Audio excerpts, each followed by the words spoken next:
What is up, you guys? Ghost Time Bullies, man. Ghost, I gotta get the stream y'all one day, bro. Like I know, you can get it. Just do the free stuff and get it. But the goal is that when doing the lives, or like do a live for like 1 hour, but the stream yards make it turn into 2, 3, and 4 hours. But I got some time because I got some accounting and stuff like that to do. So while I'm over here doing this accounting with y'all, I figured I'd say what's up. And so if there's anybody out there that has some questions or anything you want to talk about, throw it down there in the comments.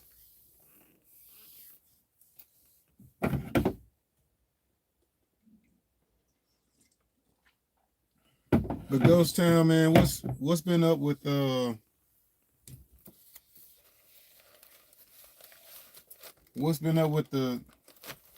truck community guys, bro? I know they kind of going through some growing pains. Then we didn't come across that second year of truck community doing the lives after everybody else. So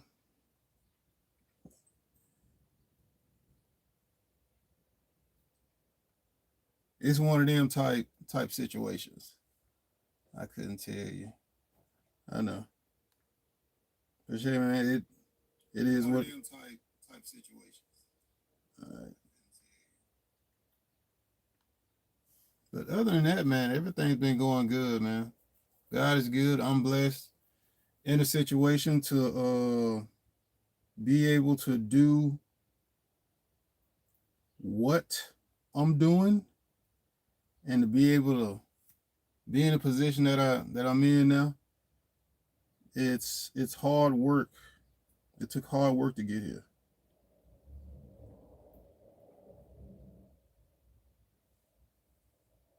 And really the update, because somebody was asking me, what's going on now. There's still opportunities. Companies hiring. Busy Bee is hiring. There's plenty of owner operators, 1099 contractors. If you wanted to get on with one of them, just make sure you line out the communication of what their expectations are, what you're looking for, and what expectations are on both parties. And I talked to somebody about hauling some dirt about a week ago, and that's the first thing I told them. Clear communication on what are the expectations, what they're looking for, what they expect from a carrier, a trucking company, individual company driver, whatever it is, and how can we fulfill that, and how can we fulfill that on both sides. So I think that's one of the biggest things. Communication when it comes to whatever it is that you're trying to do and accomplish. And G-Nut, what's up, bro? I don't know. This one of the few times G-Nut has graced us with his presence, bro. I know that the other guys ain't going live like they used to, so I figured I'd just make one on over here on my channel. Give a shout out to all you guys, truck community, G-Nut, Mad Trucker Nation, the Bullpen, everybody. It's been a journey, bro. It's been a journey. Shout out to the man that gave me that bit of motivation of last weekend. I really needed that. Just when you think, we've been live on Big Wheel channel since this morning. Dude, I didn't know, bro. Cause I clicked over to my other channel account to see if anybody was live, and then I was gonna check out what was going on while I do my accounting and stuff. So, but hey, it is what it is. I appreciate that, because I think I seen that, but it was already off by the time I woke up and started getting all my paperwork and stuff together. I don't have my folder with me. Otherwise, I'll show you guys what I mean by my my accounting system when it comes to maintaining my truck. I don't know how everybody else does it. Some people do it by the month. Some people do it by the quarter. I always did do it by the week, because if I do it by the week, then all I'm doing is just adding up the month, then adding up the next month. When I'm taking off days, the accounting stops there, and then it picks up again the day of leaving to go out for the truck or the day before. So that's how I do my accounting. Everybody is different. This way, when I go to do my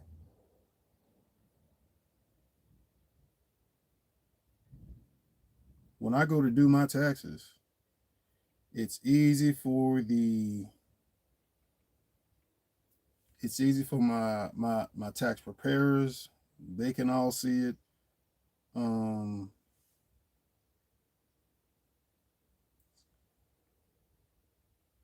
it's easy to follow. All the stuff is up to date. I've already separated everything from where my fuel receipts are to miscellaneous purchases, stuff related to food, general purpose stuff, and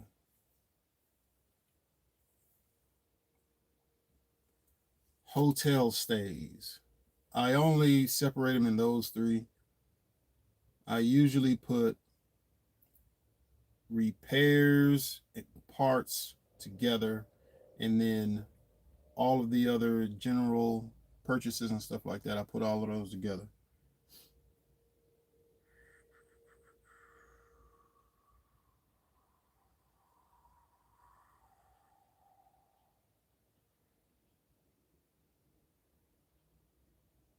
Give me a second. I'm trying to get some stuff straight on the phone.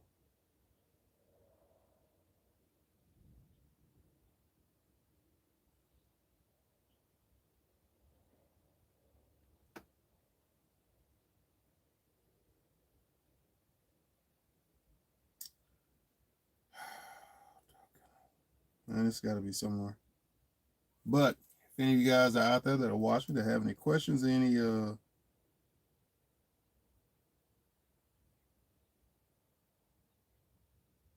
you want to throw out there,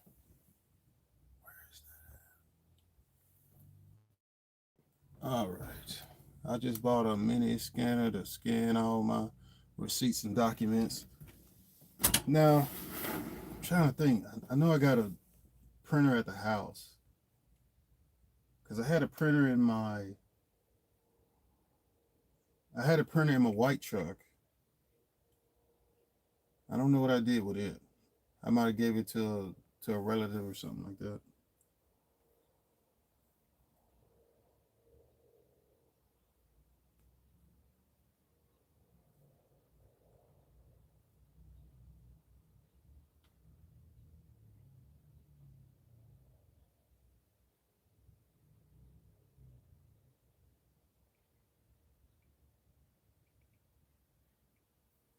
But the biggest thing, man, is to stay motivated, bro. With all the stuff we got going on out here in the world, stay driven, stay focused, stay motivated on what you out here to do, what you out here trying to get done, and what you're trying to accomplish. What I'm doing right now, what I'm sitting in,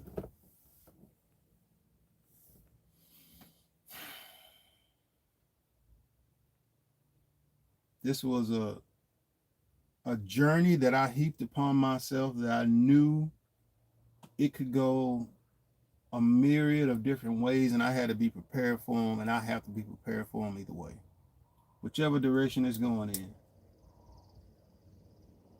I had plans to be home on the 4th of July.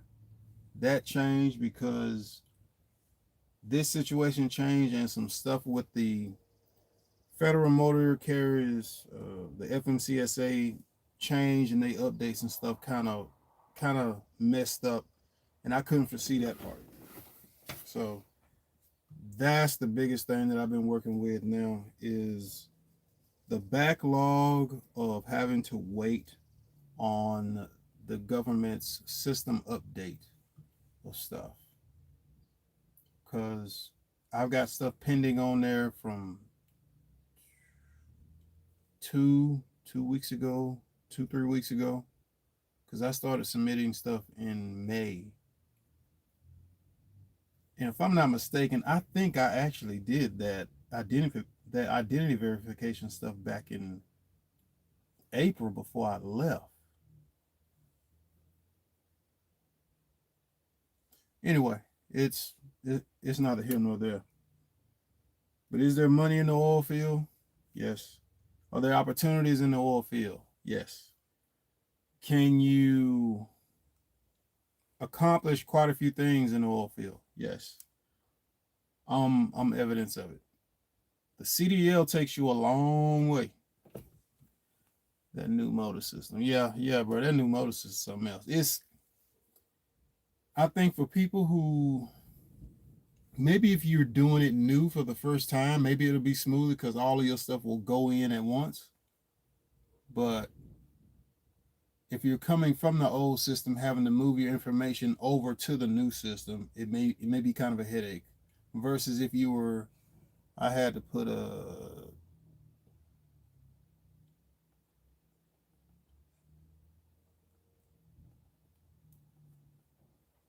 I got you. I got you. I got you.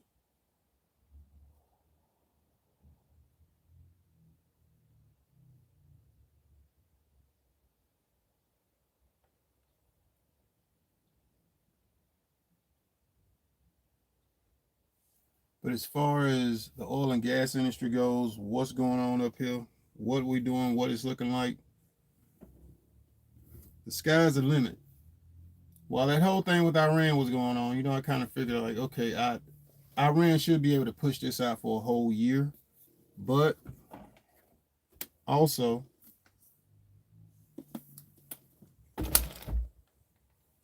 thinking about the politics of it. Do you really want to have high gas prices during the driving season, which is the summertime? Not really. You really don't want to have stuff like that because you want your economy to stay robust and stay moving. So them making a deal now makes sense, and then they can throw a monkey in the wrench and go do something to make or agitate somebody, and then hey, after the driving season is gone, Iran can come back and pick it all up again, and we'll be right back to high gas and diesel prices. So more than likely, the market's going to drop some more. I got y'all off from out there. Tricky, if they provide housing, yeah. If they provide housing or flights or rotation, if it's up here, I give you an example. Certeris, ever heard of? Hold on, I'll look that up real quick.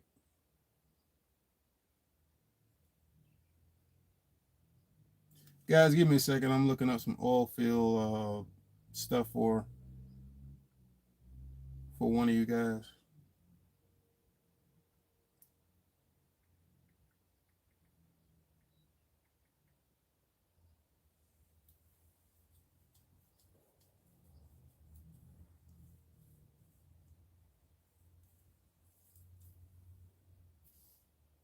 Okay, so they got a tarot license, so they're going to be on the reservation somewhere.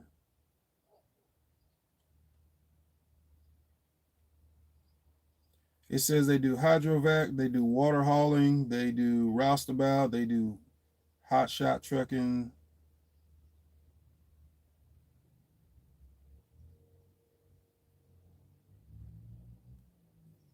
Hey, if you're going to be a company driver, get on with Wisco, Wisco. They have the work up here right now. That's who everybody's putting their trucks on with is Wisco, Wisco.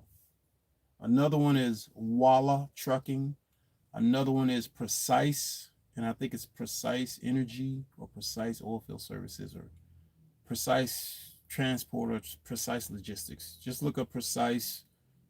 It'll come up on Facebook and stuff too if you look in there. Um, think G Style is still up here. 5F is still up here. DSG. I'm trying to think if I've seen these guys' trucks before. But if you're going to come up here from way off somewhere, everybody doesn't offer housing. Some do. Some of the premier higher tier companies offer housing and stuff like that. For example, Halliburton. Hall- Halliburton is a really big company. Halliburton, you take your coveralls, your oil field workwear to the cleaner's place and they clean them. And Halliburton has their people in some man camps. Somebody was telling me about a place that gave you a $1,000 housing allowance. I think it's Certeris. If you have your hazmat, Certeris, I'll show you. Because I'll tell you a couple places I'd go, me personally. And I would tell relatives or friends, if they already have their CDL, I tell them, hey, go here if they'll take you with no experience. But if you have driving experience already, you can get the oil field experience along the way. Certeris would be one when it comes to driving. Like if I just want to be a truck driver and I wanted to maximize what I'm gonna make and home time. And you got to look at it from two different ways. Do you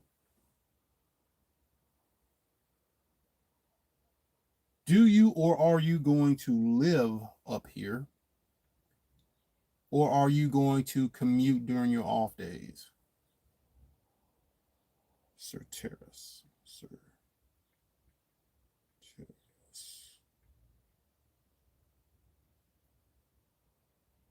Certeris. Yep, that's them. I'll show you I'll show you who these people are I'm talking about. They do compressed natural gas. I got off from them last year, but they wanted somebody local because their work they don't have any competition. It's like them and Hossman Motorsports, if I'm saying that right. That's another one. Sir Terrace. So if any of you guys are thinking about it, Sir Terrace.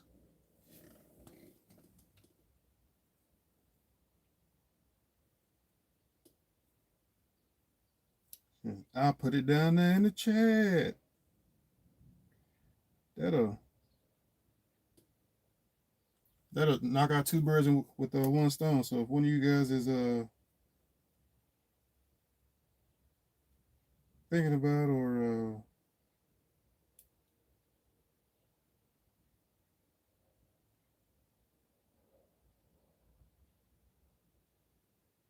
where is my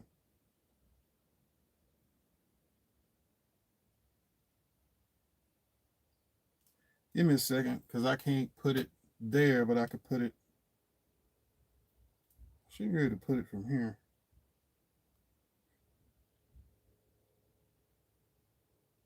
There we go.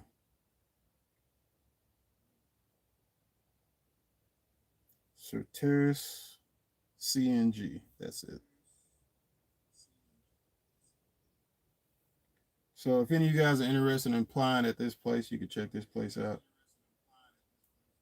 Turn it down. You'll see the link right there. That's one. If you're looking for something that's a little more, you want to do more than just drive. If you're physically fit, any of the fracking companies, next tier, Liberty,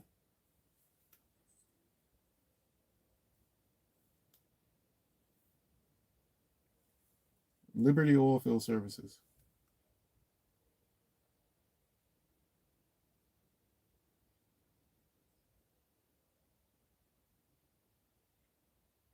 Liberty is one of those, if you know somebody to get you, if you know somebody that already works there, that's a lot easier way to get into there.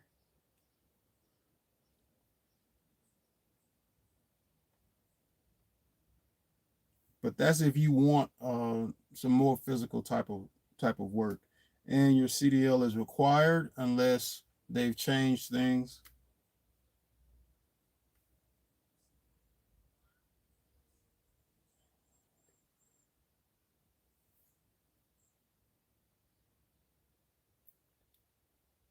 Or if you just go type up oil field oil field fracking jobs,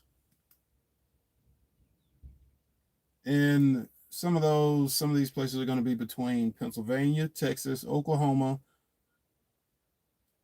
Eastern Ohio, West Virginia, Shreveport, Texas, West Texas, New Mexico, Oklahoma, Colorado, Wyoming, Utah, up in that area. And when you get to North Dakota, it's mostly here. They do a little bit over in Montana, but they don't do as much in Montana, depending on the company.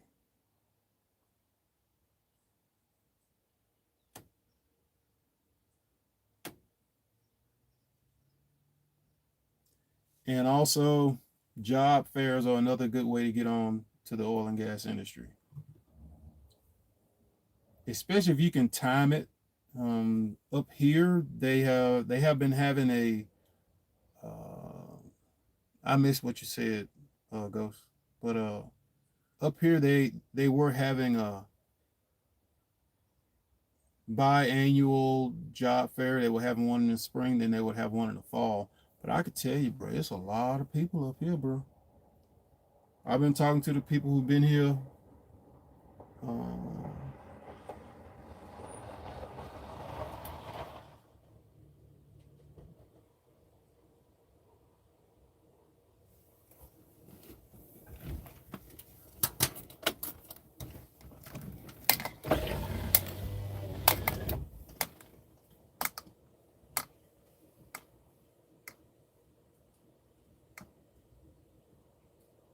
and, but I've been talking with a lot of people that have been up here, and when I go to Walmart, I'm like, man, who is all these people that done showed up here?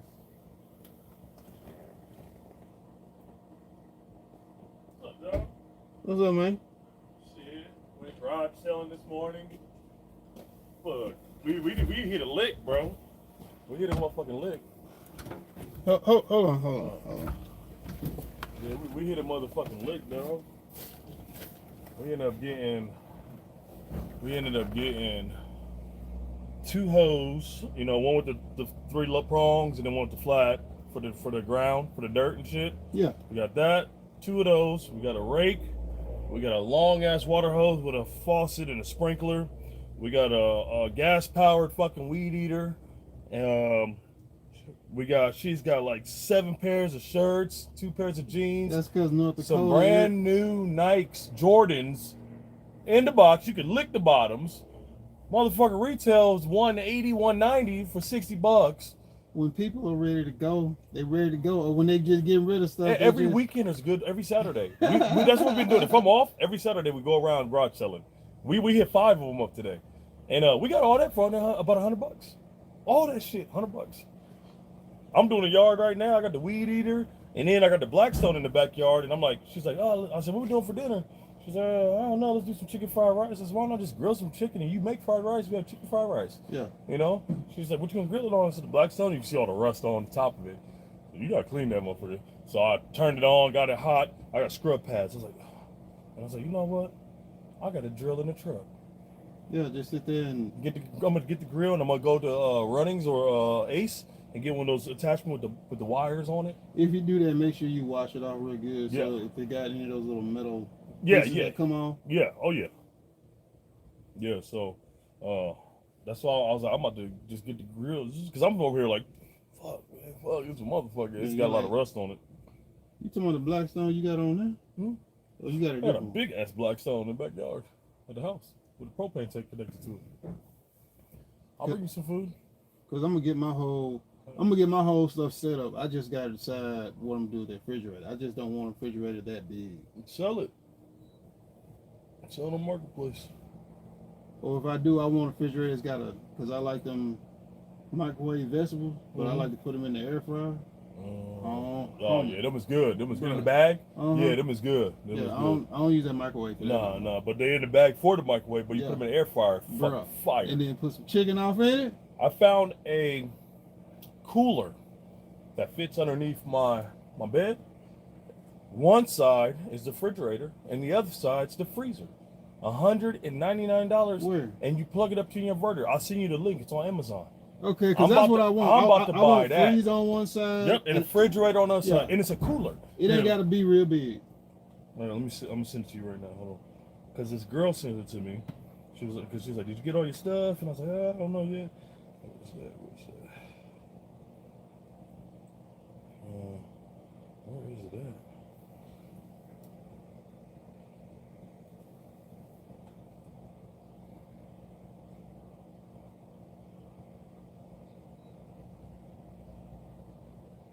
I just asked her to send me the link because I don't feel like scrolling. Bro, I be the same way. That's why I be deleting stuff, because it get to be too much. Then I'm trying to remember. Okay, what was the last thing? Then I'll try to just delete all the regular messages, and then just anything important, just keep it. Right. Well, usually you could just push links, and they'll take you to the link that they sent you. But this bitch done sent me so much shit since then. This was like last week she sent it to me. I got TikToks. You see, that's why I be deleting stuff. You still going back up. I am, because I know it's close, but I don't know how. Oh, there it is. There's a picture. It was right here. 40 quart capacity. It's 17 inches tall. There's a picture. I thought it was a link. But it freezes on the other side. Well, one side freezes, and there's two lids for one side being the freezer and one side being the refrigerator. Because the other thing I don't like about the fridge stuff is, if something happens and you lose power and, or something leaks in it, if you don't have it tilted back enough, it's going to run out onto the floor. Okay, here it is. I found it right here. I got it. I'm going to send it to you right now. Share. Little snake I still got, on this phone, I got you a little snake still. Yeah. Little snake still. Another one I got you is JP on the other phone. Yeah, I just sent you the link. See, look, 179. Look at that motherfucker. Ain't bad. Look, see the one side. So, see, -4 or 68 degrees. That's it. That's all you need. Look at that. 40 quart capacity, cooling fan. Look at that. Right underneath your. Look at that underneath your bed. Because I said. Look, you can set it here. 26, 41. You can set each side of them, and it's quiet. They said it's quiet as hell. There's a normal chat. There's a car driving. It's quiet. It's almost as loud as a whisper. Gotcha. Yeah, you can hear that. That's what I want to get. I'm about to buy that. Yep, they got blue and black. Look, 179. Because I was gonna say, as long as it allowed to fit underneath that square space, or you can put it up on the top, and then just put some bungees on it when it's closed. That way it don't go over. So I think it'll fit. I didn't measure the floor to the bed yet, for my little space in there. I didn't measure that yet. I think it's 14 inches. 14? Damn, I think it's 17. It might be too tall. I don't know.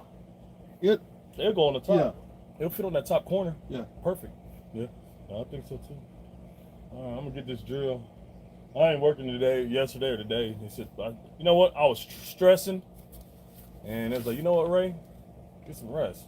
Bro, I'm doing my accounting, adding up all the receipts and stuff. He told me I should be getting paid Monday or Tuesday, so I'm gonna be able to drop you some bread. All right, I gotta drop you some bread. I gotta drop Norm some bread. I gotta drop Ken some bread. I gotta drop. That's not all the way paid off yet, so I gotta drop him some bread. I owe him like a couple thousands. Like I think it's like 7,000 left. So I want to just pay them all, but I don't want to right now. I'm probably gonna give him half. Just 4,000 at least. Just pay him the payments, whatever payments y'all agree, and then just put the rest of it back, because that main seal ain't gonna be cheap. No, I'm gonna look. I'm guessing 5 or more. So unless you can do part of it and have Ken. Well, Ken said I don't want to bother Yeah, but Ken. He's too busy. yeah, We he talked be too about busy, yesterday. I was like, yeah, man, my rear main seal's leaking real bad. He says, well, I got to try this now. I said, Yeah, but he's like, I could do it. And I said, brother, you got your stuff to worry about. Your truck's running. You're trying to get your other truck running. Your truck stay in the shop constantly. I said, I ain't going to bother you. You know, maybe if you get slow again and you got time and you got all your trucks running and you want to tinker back in the shop again, then I'll deal with you. But I know you got too much on your plate and I got to go. You know, I can't sit in the shop for a week and a half while you stop mine and go to the other one. And he's like, yeah, take it to Norm. Take it to Norm. That's at least gonna be a week at Norm. That's fine. That's fine. That is fine. But if ain't nobody said nothing about it, if the company man ain't said nothing about it, if the leasing companies ain't said nothing about it, nobody's saying shit to me. Run it like it is. But how long is that seal gonna last for if it completely blows out? You just drive it back then. Like, hey, just. Because I haven't checked the fluid in it in a day, so I want to see where it's at. I'm gonna check it here a little later. Well, before I go to work, I'm gonna check it. Because I looked up underneath it today, and like it ain't, but it's only doing it when it's running. Yeah, and then when I'm hitting the throttle, I think it's spinning it, so it's not pushing out more. I don't know. That's the thing. I'm using like half a gallon a day to a gallon. If I'm running straight 16 hours, I'm using a whole gallon, or at least half a gallon. So the rest of it's coming out on the road. Mm-hmm. Gotcha. Mm-hmm. So, all right, well, let me get this drill out of here and get going. All right, bro. Be safe out here, man. You hungry? Oh no, I'm good. I went and got me some tortillas and some chicken. Yeah. And making me some chicken salad tacos with tomatoes. I'm getting down, bro. I'm getting down. I'm gonna say if you want extra, I got you. No, because you're gonna need that when you start it back up. Shit, that motherfucker gonna be gone. That motherfucker gonna be gone tomorrow. Man, make some burritos out of that stuff, man, and put that stuff into the freezer. Yeah, that shit gonna be gone tomorrow, dog. I totally forgot what.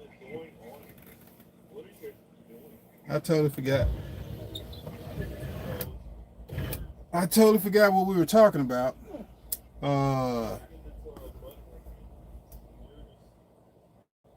Totally forgot what we were talking about. But thank y'all for hanging around for a good little minute. I forgot he was doing a lot. No, man, I didn't forget. Just we started talking, and then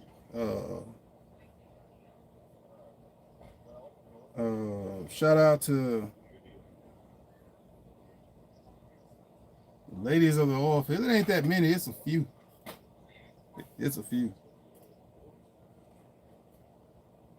Yeah. Drivers love to talk. I got a homeboy of mine. If I call him, we'll just start talking. Then if he's somewhere and he sees somebody he know, he'll start talking to them while on the phone with you, and then forget.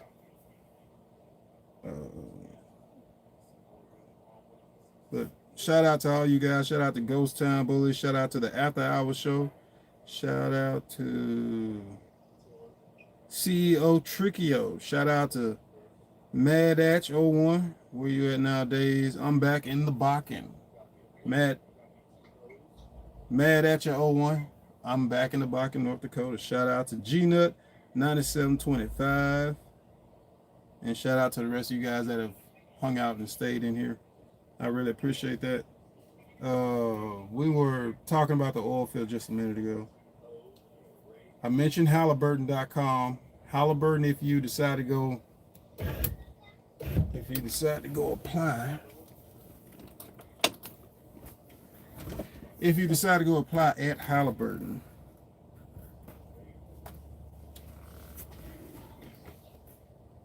Halliburton has a lengthy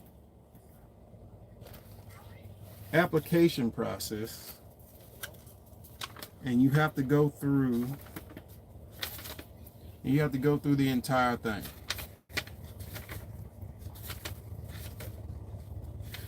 So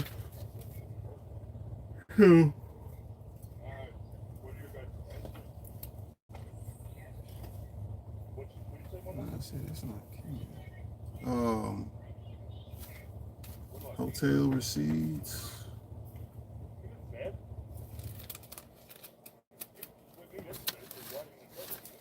Miscellaneous. That's 2005.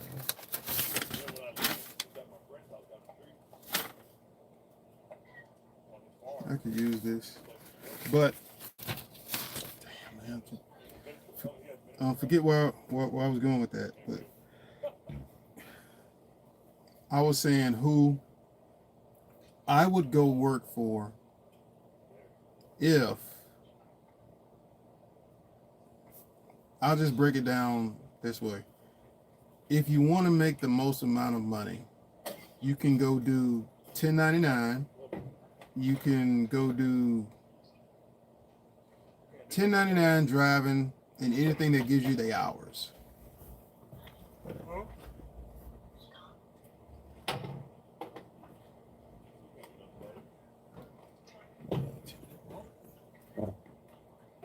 Um, 1099,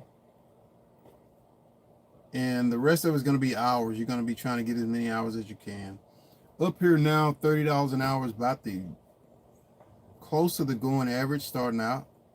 If you're new to the oil field, 25, 28, and up depending on what you're doing.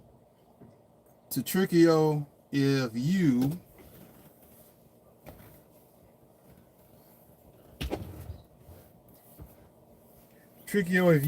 are going to be coming up here to work, I would definitely say get a place that's going to provide your. You still got Aaron?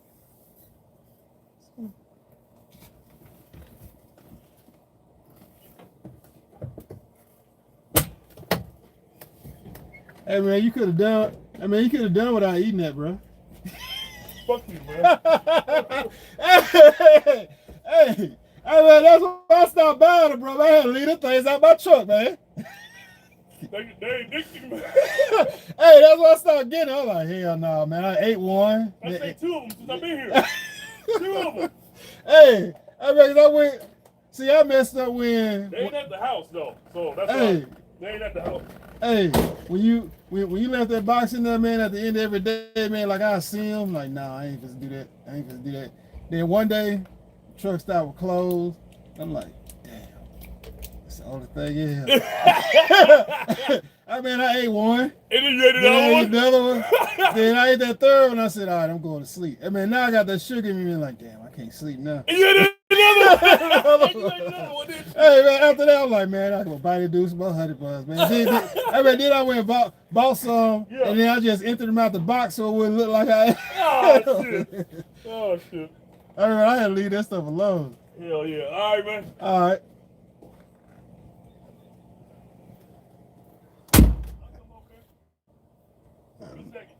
I don't know who that is. I don't know who that is. But, damn.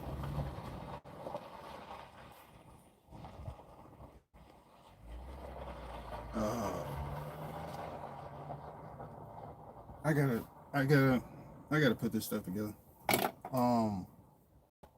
What were we talking about? A ghost town. What?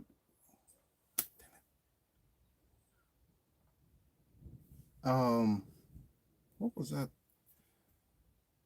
Yeah, Tricky. If you're gonna come up here and work, and you're coming up here from a long way off, you want a place that has a rotation. Just because somebody says they're interested in you working there, or they want to hire you, you just take that with a grain of salt, because until you actually get up here, you can ask Chasen Andrew Jackson. Shout out to him. He'll tell you. That's a long way to drive from Tennessee. That's a long way to drive from Georgia. This is a long way from everywhere. You're 500 miles from 350, 400 miles from somewhere else, being somewhere else. So Terrace, he said that they start you out at $30-something an hour. He said they give $1,000 housing allowance, if I'm not mistaken. I should have went into more detail, but I'll see another one of those guys at the Love's truck stop. Hossman Motorsports. I was told that they take owner operators as long as you pass their background paperwork and all that, and as long as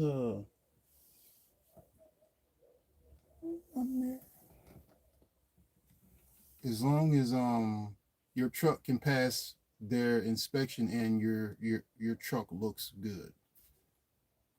This truck looks pretty good. It's got some paint missing on this driver's side, but I don't know if they rubbed up against something or somebody was mad at them and maybe they had some decals or something on them and they tried to cut them off or something. But everything else is sound. I got the decals and everything. Also, to get decals off, use a decal remover. It's just a rubber wheel like a big eraser, and you put it on your drill and just take your time. Don't push too hard on it, otherwise you'll take the paint off. Rob told me that before I started using it, and I watched him use it and watched him it just takes the decals right off. Easy, piece of cake. I did decals on that side, decals on that side, decals on that side, and it was some lettering and a big eagle back there on the back. And the eagle kind of looked kind of goofy, so I took all that off. All that's clean now, ready for whatever I want to put on there or whatever I want to do with it. But when it comes to the oil and gas industry, fuel is another one. Oh no, bro! This is just the phone. When your phone is facing towards you, it'll give you a lot better sound when you're making the lives on YouTube or recording video or making videos. The glass side of your phone absorbs sound better because that's all it is. It's just a phone. Shout out to Samsung and the Galaxy. Whose dog is that? S22 Ultra. And when you're making videos inside the truck, you've got all of this insulation in here, so you got something to really project the sound in there. But trickier, what I would tell you if you were seriously thinking about getting into the oil and gas industry, I would tell you don't go further than Pennsylvania. Apply to some companies in Pennsylvania first.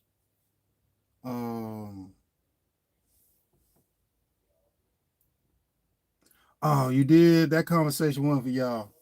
That conversation wasn't for y'all, but anyway. Uh like I was saying, tricky will apply to some places over in the Pennsylvania area. I forget what they call that oil field over there, but it's closer by. You know, you could be home on weekends or whatever. So the oil field isn't popping until they bring back sign-on bonuses. Some trucking places got sign-on bonuses. I think Badlands Trucking has some sign-on bonuses. Certeris has some sign-on bonuses. The guy I talked to at the Love's Truck Stop, he told me about that. Lowe's, Gemini truck stops, they have sign-on bonuses and other bonuses and stuff like that. As far as the the oil field popping when they're doing this, no, we can't say that no more. We can't say, hey, the oil field's only popping when they're doing this. No, it can't just be it can't be a popping thing. It's got to be an ongoing. Yo, JP, how you doing, brother? Shout out to Simple and Plain 3321, and shout out to the 200. Hey,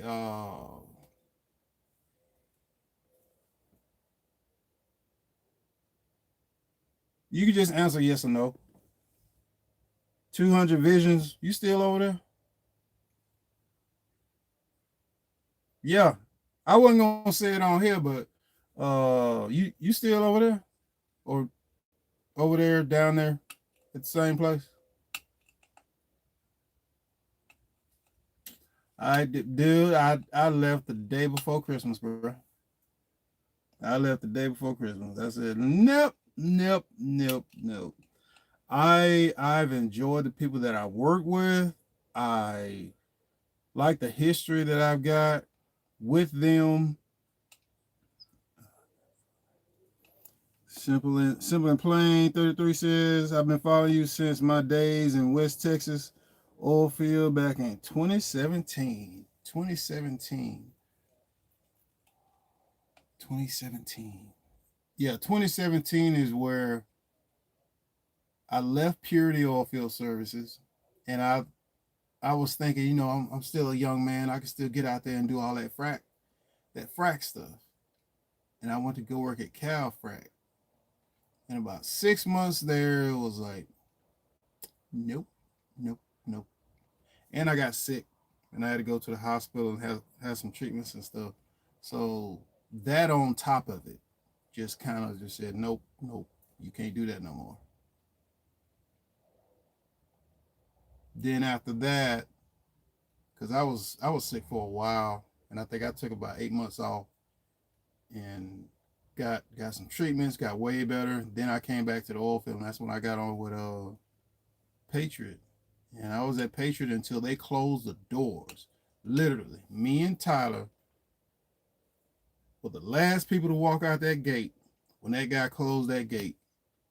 And I think I should still have that video of me and Tyler talking about, you know, us standing outside the gate knowing that, hey, it's over. That was it.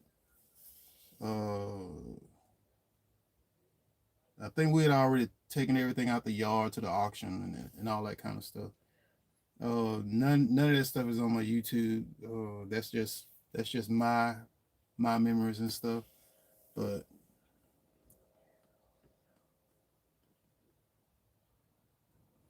man, there was a part of me wanted to do crane, but crane wasn't what I had made it crane out to be in my head. I was thinking like, yeah, you know, driving trucks, you're like, yeah, but then crane is different. Crane is totally different. And if you think you're responsible driving a semi truck up and down the road, that ain't nothing compared to that crane. That crane stuff, man, that crane stuff a different ball game, bro. It really is. Because just doing it on the practice course,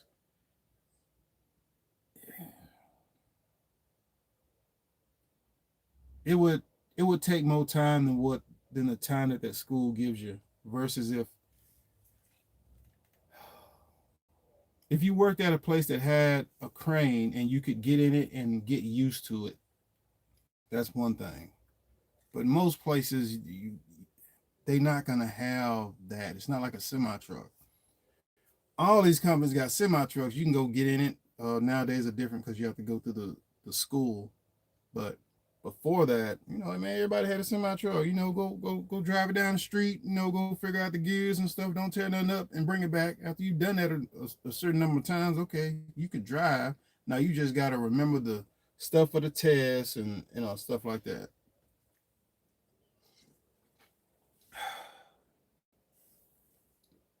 Heavy hauling is really where I am interested in.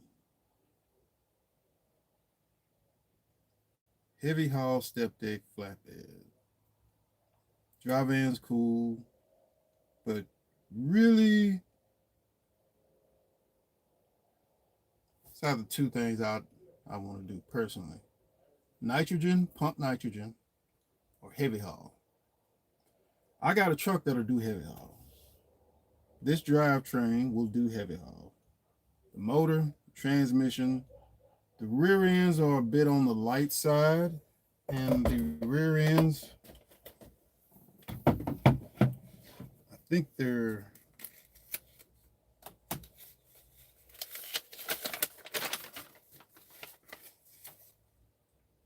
3.4s are light for rear ends. You really want something heavier like 3.7, and then when you're getting really heavy, you want something in the fours. Uh, three 3.4s will do it. I need to put that on my list of stuff I need to attend to when it comes to this truck.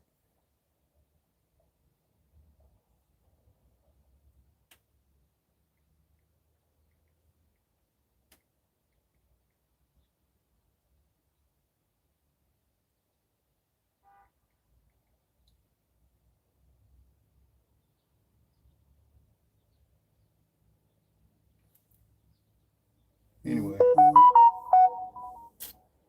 anyway,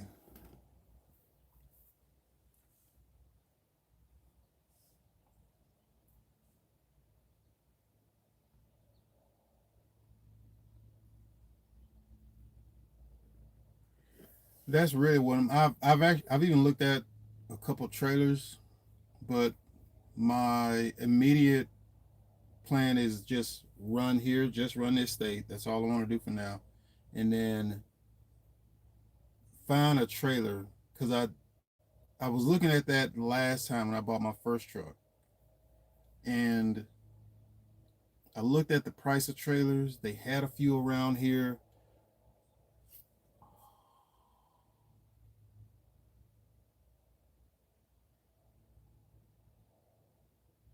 I'd have to look back at that video on my YouTube channel. I think that video that shorts on there is a place that they're selling step deck trailers and they're selling a heavy haul trailer.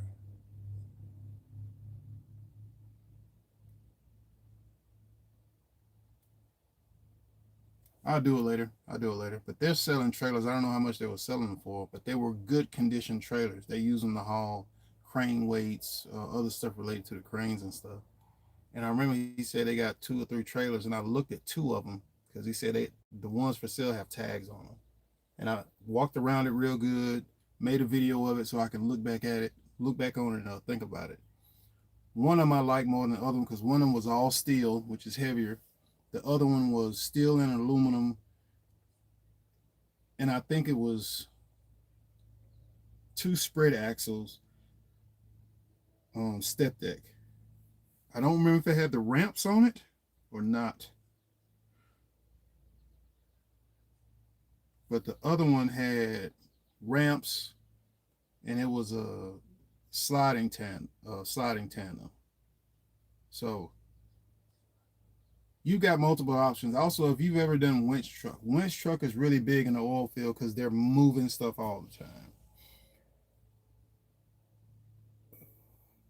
That's also a trailer I looked at. It was a scissor neck, but it's a scissor neck set up for if you have a winch and you could winch it up onto your trailer.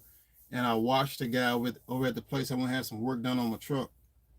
Um, and I watched a guy hook up to it, and I watched his process of how he was doing it. He would turn the winch on a little bit, back up, winch on a little bit, back up, and he was trying to get the trailer to do like that with the winch on so they would catch it and pull it on up. And it took him about 5 minutes. It took about 5 minutes or so before it finally got on there right, and he was able to hook it into the fifth wheel. So those are definite options. Simple and plain 3321 tri-axle step deck lift third axle. Fontaine 55 for the low boy. And that's the thing about the step deck and the low boy stuff. From what I've seen, is you're buying the metal. The wood can be replaced. The airlines can be replaced, and it's really a frame. It's not like a drive-in or a reefer. You're buying a whole thing. The step decks, low boys, you're just buying the frame to put stuff on. So it's a low cost of upkeep. You know, like a flatbed, a skateboard. It's a low cost of upkeep. Dry vans put you in a market for protected freight from outdoors, but the step deck, the step deck, heavy haul, low boys, that kind of stuff. Anything you can fit on it, you can make money off of it. And that's equipment, that's vehicles, you name it. Oversized load, heavy. It all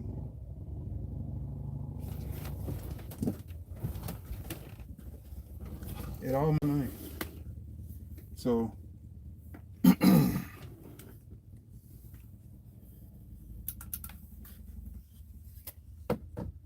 find what's gonna fit you. If you're new to the oil and gas industry and you do not have a CDL, unless you know somebody who's gonna help you get into the door who actually works somewhere. When I was where I worked at, I told some people, hey, if you are interested in coming here, you can come here. They provide housing, so on and so forth. But you're going to be starting over. That's another thing I want to talk to you about. Once you've been driving trucks for so long, you have to look at your starting over costs. It costs you to start over every time. This is costing me to start over. If I'd have known that, if I'd have known this, I would have kept the white truck. And this truck is white. The same manufacturer. You might as well say it's the same model. A 9300 is the same thing as a 9900. It just, the hood is different. That's it. That's it. It's the exact same truck.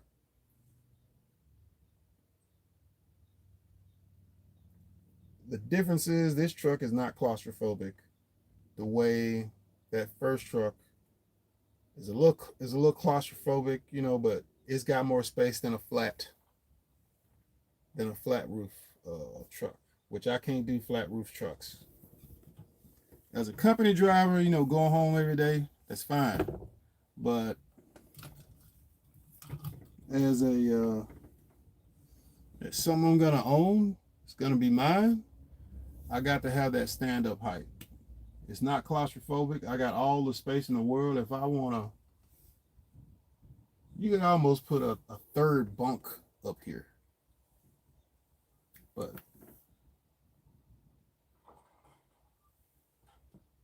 I put this truck in the shop for a while. Mechanics looked at it. They said somebody has been in this motor because everything in it looks good and clean.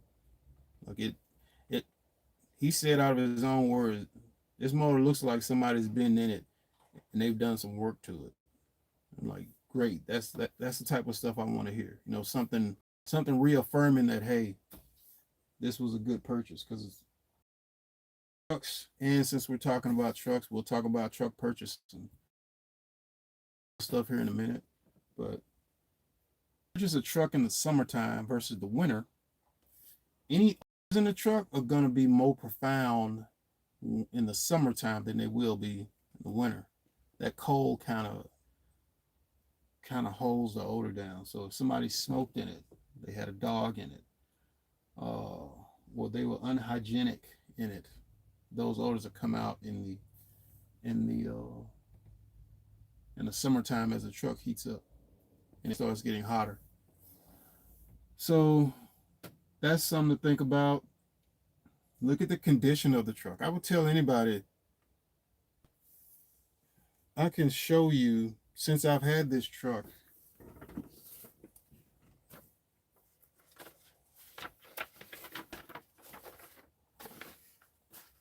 this is just maintenance stuff that I looked at and I said, hey, I want y'all to look at this and check this and go over this.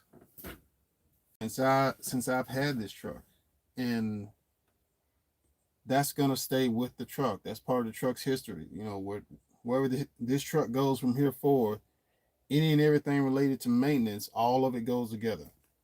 Personally, I love seeing a truck that somebody has kept maintenance records of. I don't need the personal information. You don't need that personal information. You just need a track record of, hey, somebody's been taking care of this.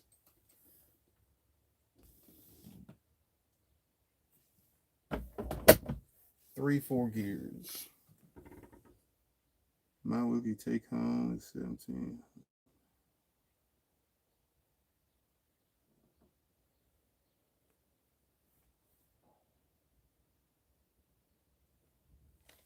Noise says my take home is 1,700 home daily.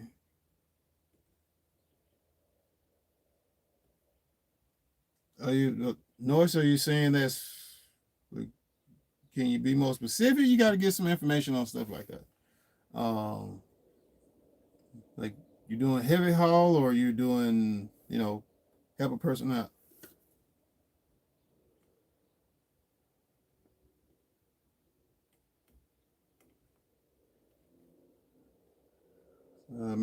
Mad at you says, I was up in Williston for 8 years, equipment hauling, flatbed, did crude oil for a little bit, moved to Alabama hauling chickens now, decent money, but damn, I miss it out there.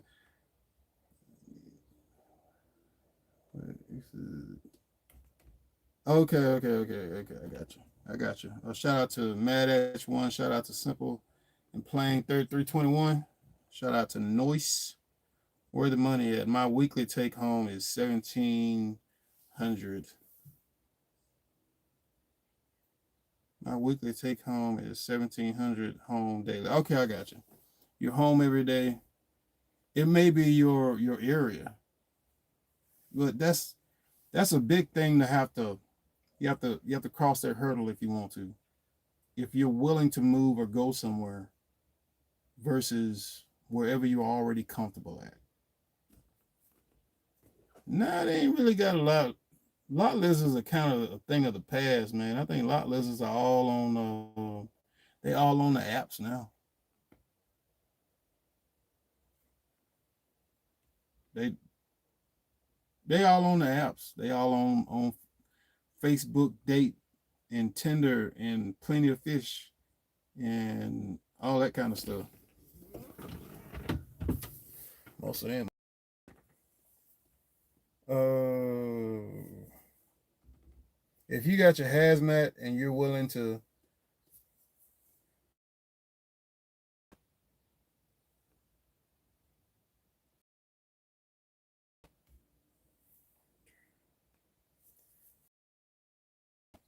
yes, he do. And I tried to talk to him about they had a job doing transloading. All he would have had to do was go to work, sit in this little booth, and load the train cars. And when I was here, this was 15, somewhere between 15 and 17. All he would have done was transloaded rail cars. The guy from Jamaica I met, he worked, it was like you work 1 week, you're off for a week. But I think they gave you 40 hours for your week off or something like that. But that's what he did. He just drive out to wherever the place was at. It's Epping, I think is where he was at. I don't remember the name of the oil company. It's probably changed since then. But just sit in a little room, press the button to load the train cars, call over the radio, tell them the next car, and you just load the train car, press the button. I don't know if they have to get out and do anything, but the guy I talked to, he said he just loaded the train cars and then press the button to fill it. Once it gets to the stopping point, you stop it, and then they do the next. And he said that's what he did. I was like, you can't beat it. Being a site monitor, you just monitor the right down the trucks. They call it a well watch, site monitor, a gate guard, where you just keep up with who's coming in and out. Some places require for people to sign in. Some places don't, depending on what they're doing and where they're at. So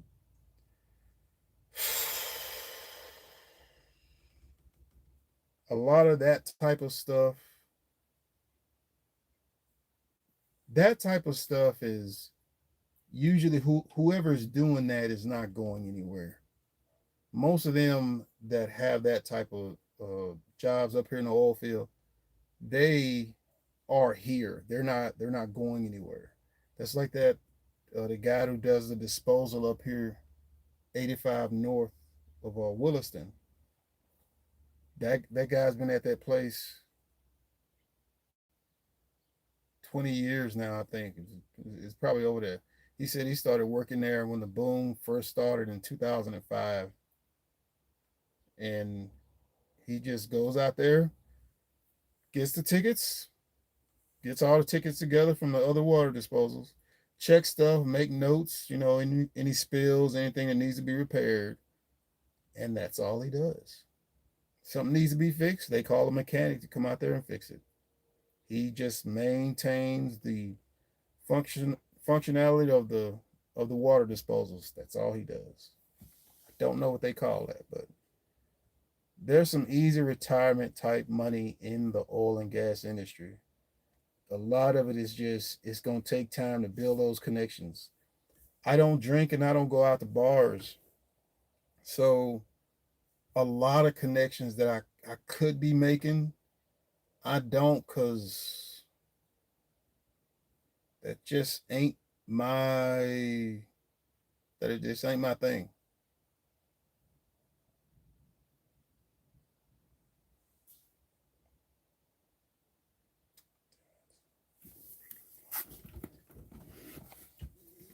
My phone should be charged by now. Close to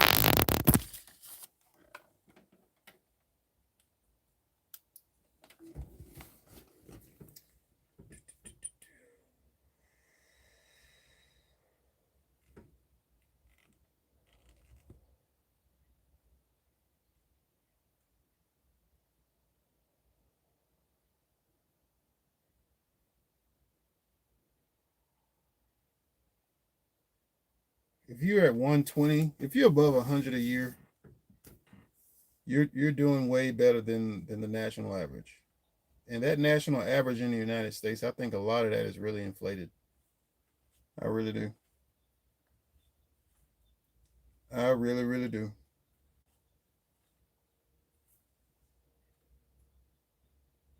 Hauling fuel, if you're trying to break through that 2,500 a week, but you'll be paid every 2 weeks, fuel will get you there. Nitrogen can get you there. Any kind of operator in the oil field can get you there.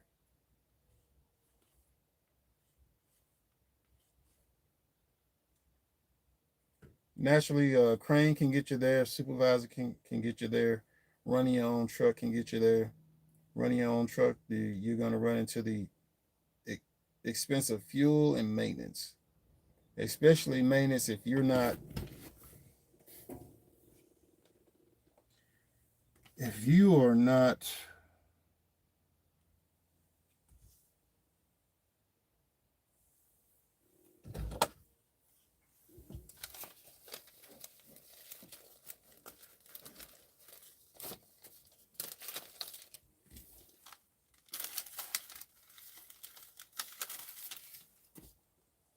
if you're not doing your own maintenance, you're just going to go broke.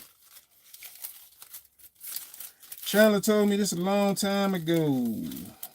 If you ain't doing your own maintenance, it'll just slowly make you go broke. Because they charge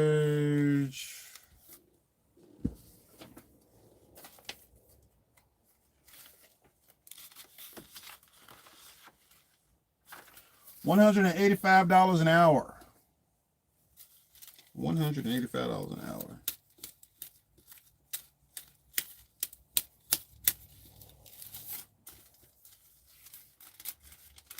So if you have mechanic and skills,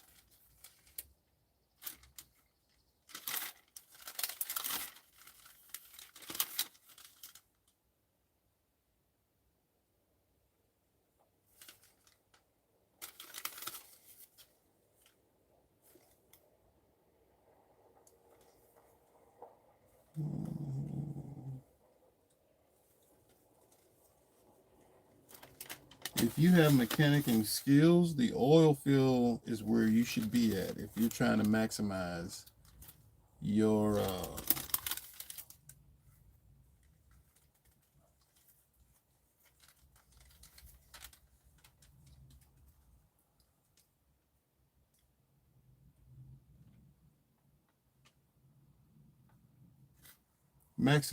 your pay and compensation.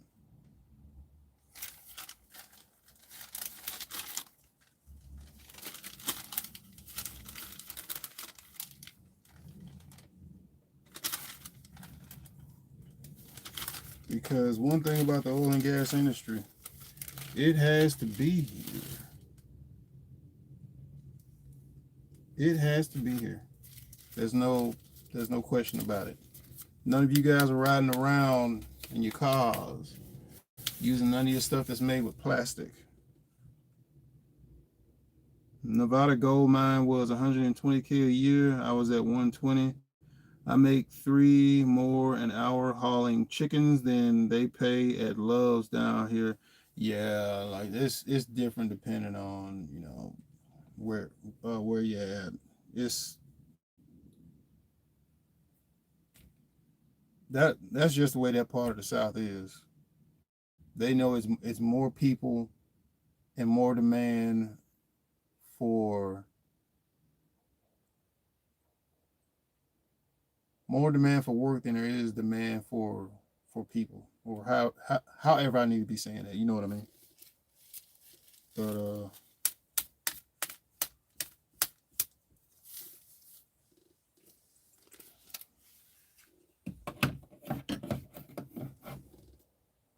I am a heavy equipment. I am a heavy equipment operator. Loaders, dozers, excavators, haul truck. Hauling fuel makes money.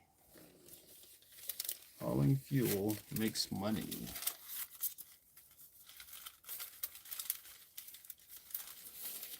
Hauling fuel makes money. The easiest. I don't know. I don't know everything about the oil field. I don't know all of the different job titles. I just know stuff that I've looked at doing, stuff that I've done. Like I've done hydrovac. Hydrovac is simple. You just go out. They send you out on a job, whether they give it to you over text message or they have an app system. Like if you're working at Badger or whoever does hydrovac. The thing with hydrovac is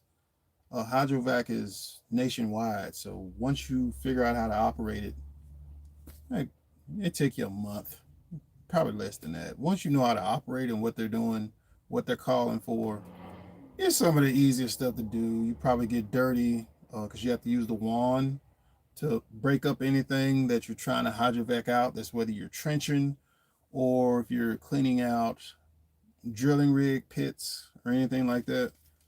Way back, there's a video, a little short on YouTube. This guy was off in this 7 to 8 foot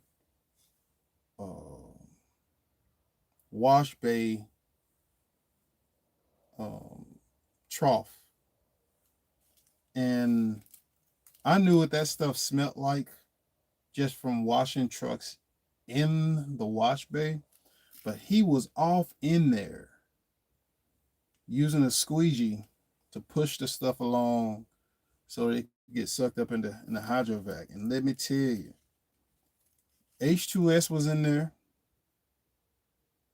Every kind of chemical in the oil field you could think of was down there, because all the stuff, we open up the valves and stuff on the oil field equipment, drain all the stuff, all of it goes off in there. And this was at a Patriot. And that smell, you could smell it a long way off. Like, I smelt it driving to the shop. I smelt it at the light. So you could smell that from there.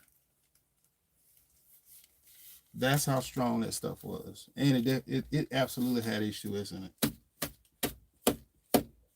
Same thing when you're opening up, when when you're checking seats and valves, when you open up the bottoms to tilt your valves for winter and stuff like that, that little bit of black stuff that you see, that's H2S. Because if you ever open it up and you don't see it, you won't really smell it.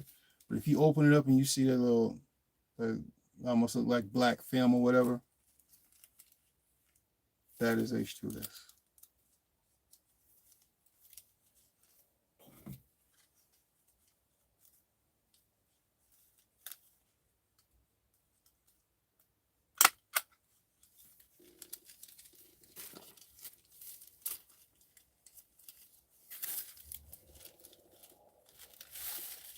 So for any of you guys that are thinking about coming out here doing that trucking stuff,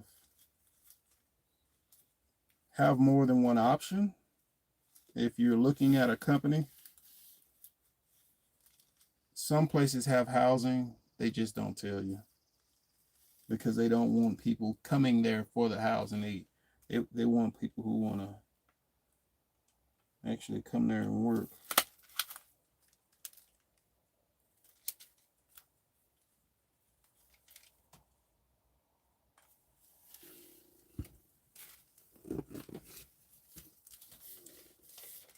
But there's a plethora of opportunities.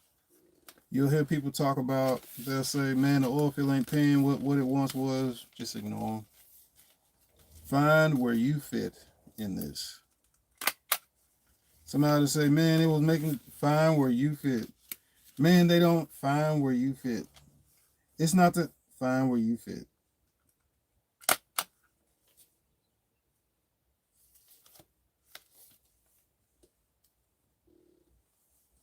I think that's all of my receipts. I need to do my fuel and my parts.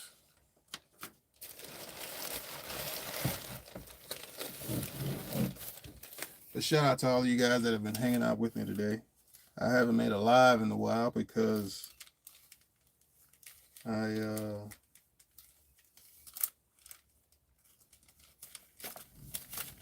parts, fuel. When or if you do decide to get your own semi truck, one thing I can say, what brought me back into this, I have an owner-operator friend I've known for a long time. He used to say something. I ignored him. It was like I heard him, but I didn't hear him. And he kept saying the same thing all the time. Kept saying the same thing all the time. I'm not in this for the money. I'm in this for the freedom. I'm like, oh yeah. Now I get it. Now I get it. I've talked with a bunch of guys since I came back up here. And I said something to them, you know, just in conversation. I wanted to see if they agreed. And I said, trucking is the last industry cowboys.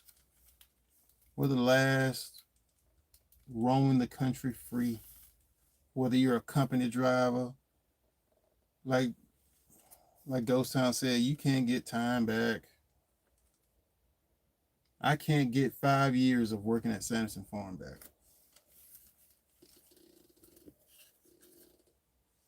I will never get that back.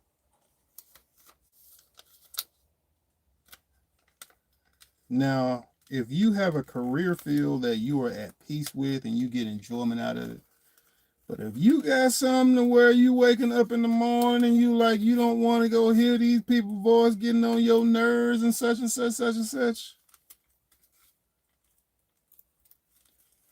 I have a nephew that started driving trucks, and I even told him, I said, you'll see. So he started driving trucks. Ain't nobody looking at what you're doing, how you doing it. Just get there on time. Ain't nobody watching where you're letting. Just get there on time. Get the right information, communicate the right information, and get there on time. Trucking is the last American frontier that there is. Yep, you need to own your own business.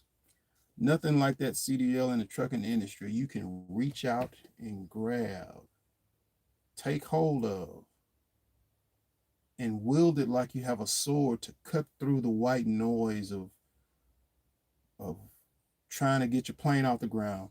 That's the way I was explaining it to somebody else.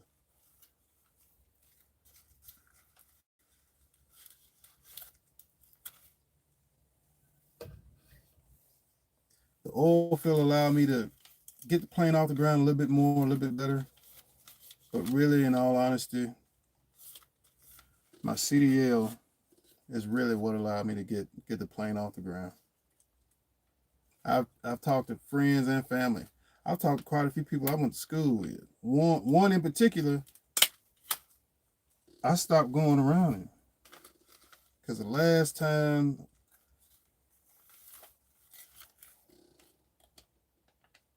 Mac Millie, what's up, man? But the last time I talked to him and I said, yeah, man, I'm going back up there to the oil field. He was like, man, take me with you.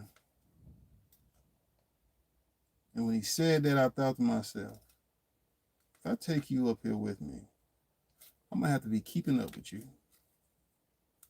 I'm not going to go work to go keep up with nobody. I'm not traveling 1,700 miles, man. That's a long way to have to keep up with somebody. Have to keep up with a grown person. And now, like I used to ride by, like see, if he was still at home. I don't do that no more. I just hope that they doing great. I hope that they doing good in life. I hope that their tomorrows are bright and illuminated with opportunity. Because uh, you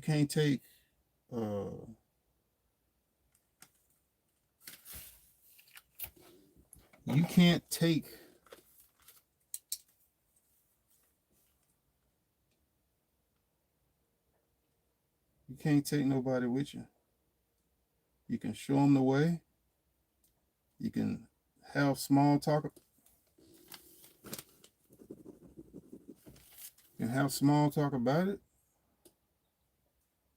But I tell you something, as I've gotten older, I realize I don't want nobody to carry me.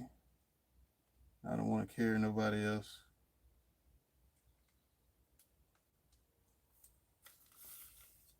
Expenses.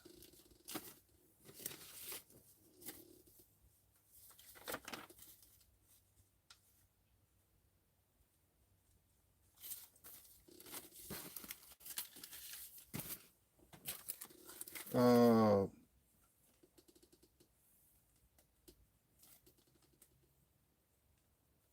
man, you gotta have 50K saved. Once you get to a certain age, like hey,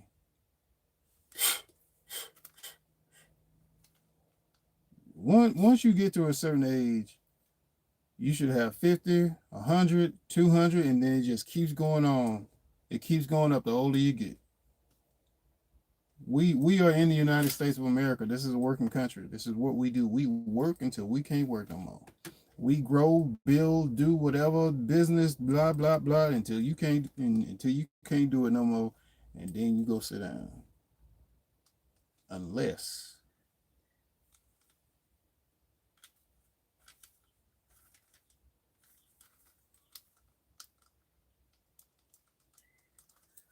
unless you get started your own.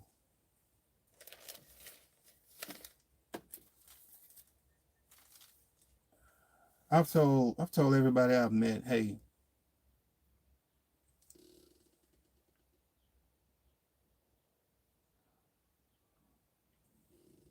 Sterling Will, what's up, bro? You didn't even have to do that. Just seeing your comment up there, bro. Like, cause one time you were making a live, then I think It was recently because I started messing with this truck or something. You started making it live. I'm like, I'm gonna go back watch, see what he up to. I think I came out here by the time I came back in his truck. I think you had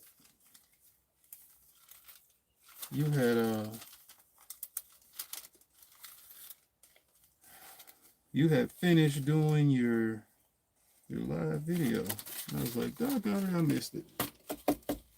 But shout out to all the friends and family and everybody that's out there. Shout out to Sterling Will. And you guys need to check out Sterling Will's YouTube channel.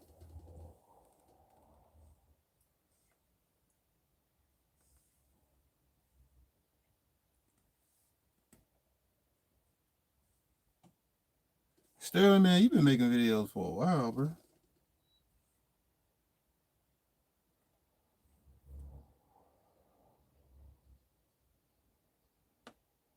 Man, all of Mississippi is hot and wet. All of that whole eastern Texas, Louisiana, Mississippi, Alabama, Georgia is hot and wet, which is one of the reasons I am not down there right now. I probably could have stayed home an extra month before coming up here, but it don't get hot up here till July. It'll start getting warm. Like now, I'm sitting in this truck. Ain't too many clouds, and I'm sitting in this truck with this window up, that window up, and the sun is out in full blast, and you can see it.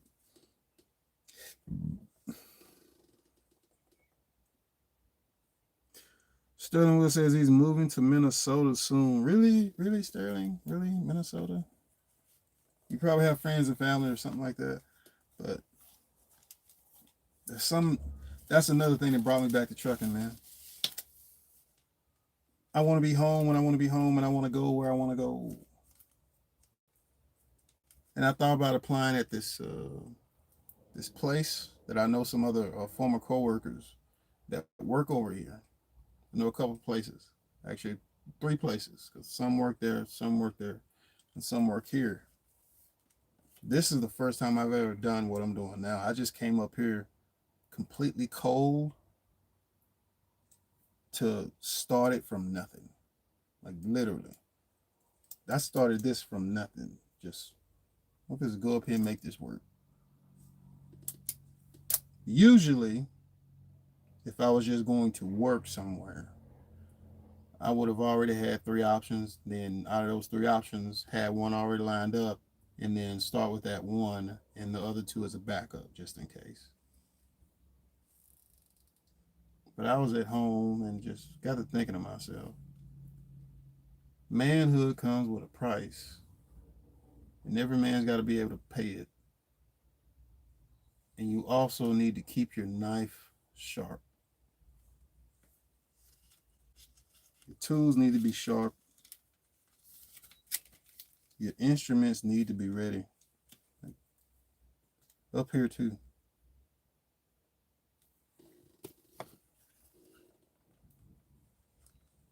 Having challenges, bro. Now, if I had kids, that'd be one thing, because having kids and grandkids give you reinvigorate your drive too. But still, as a person, as a man or as a woman, you need that drive too. You know, all your stuff gets paid off, and you've had all kind of toys you could possibly think of, and you went here and you went there. Outside of having some perversion to repeat. And at some point you're gonna look in the mirror and say, where's my next mountain? This is my mountain.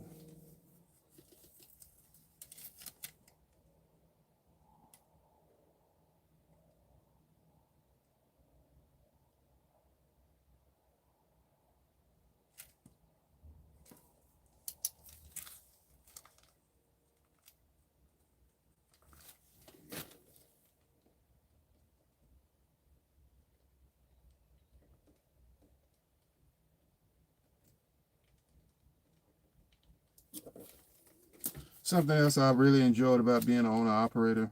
It makes no sense, but this stuff, keeping up with my paperwork, I actually enjoy doing that. I enjoy adding all this up.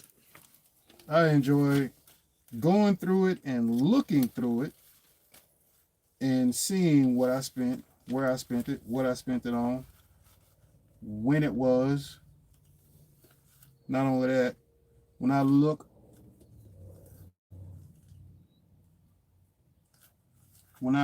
at this, it's also accounting and personally accounting for expenses and money going out.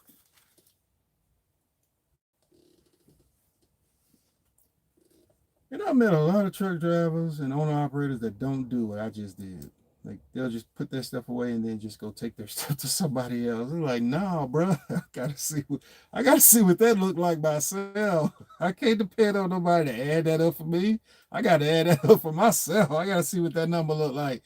Then I take that to somebody else and you can verify that the number that I got is the number that I came to, or whatever you came to is close, minus a couple of receipts. Something like that.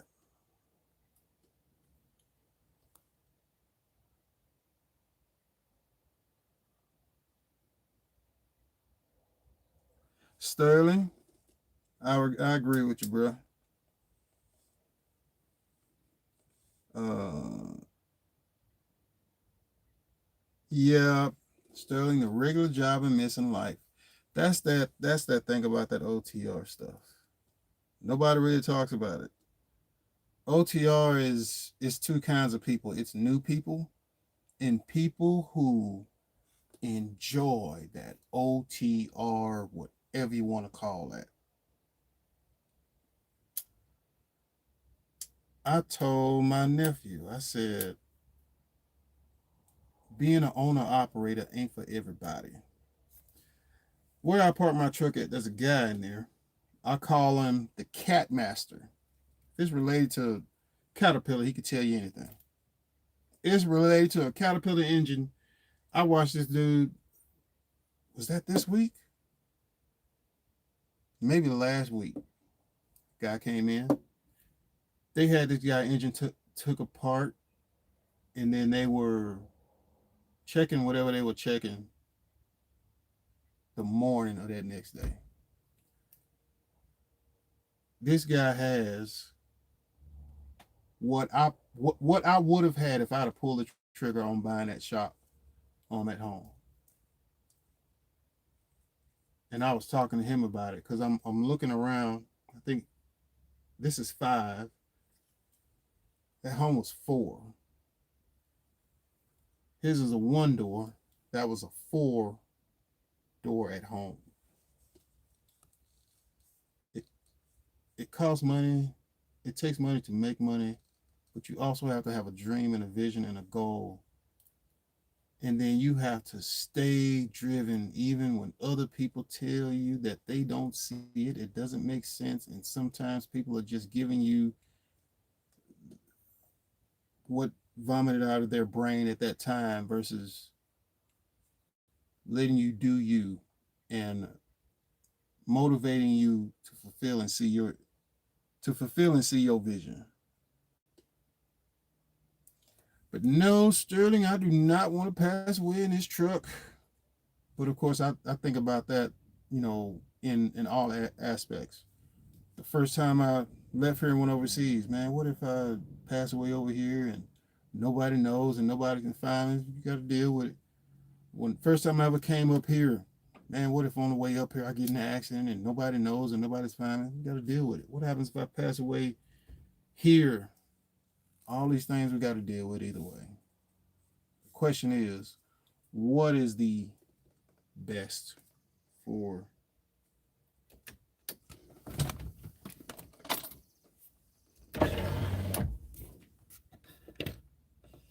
get out.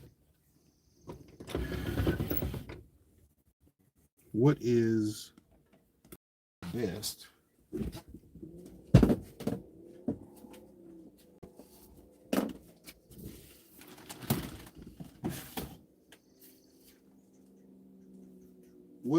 What is the best for you and yours?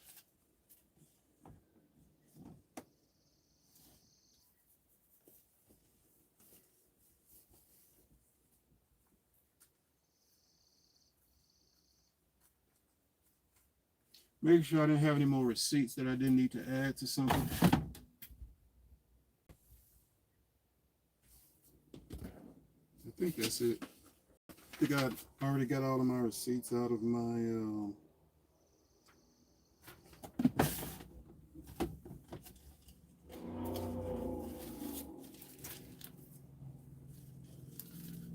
and on top of that, Sterling, you've been doing this long enough, bro. You've been trucking long enough to where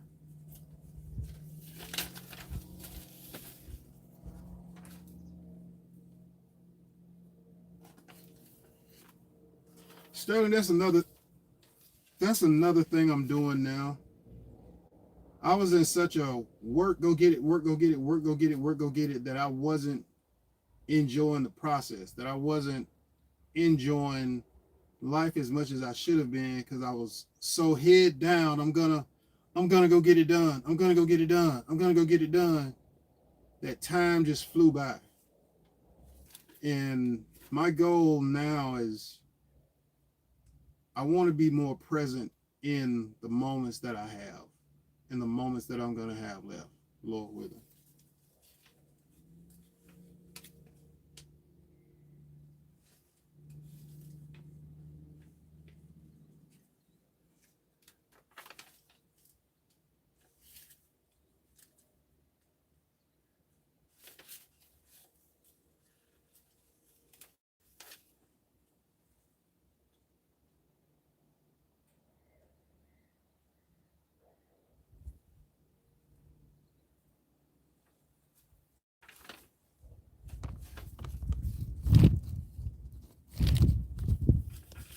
But yeah.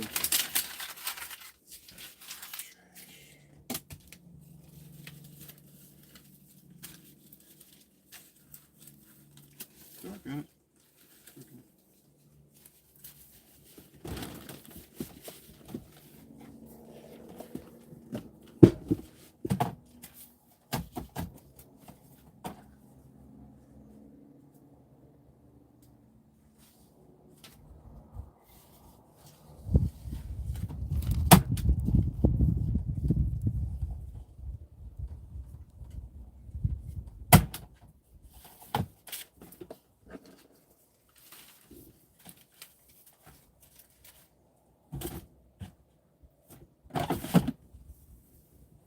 But yeah, man.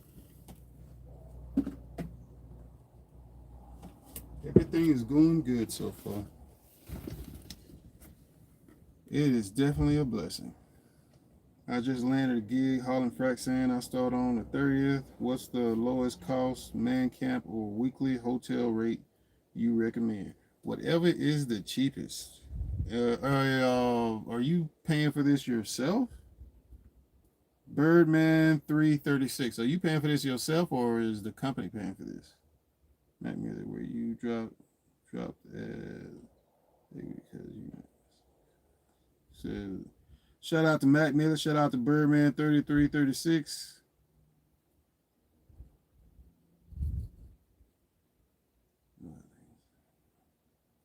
Shout out to the After Hours show. They may or may not be kicking the live off later on today. Shout out to Sterling Will. And shout out to all the other truckers and oil field people that are, I don't know who you are. So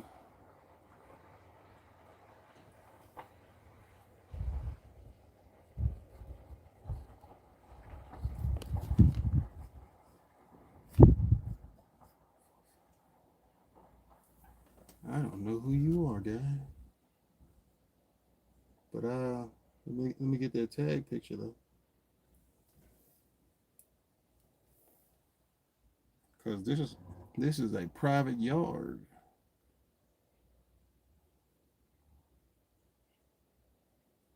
459.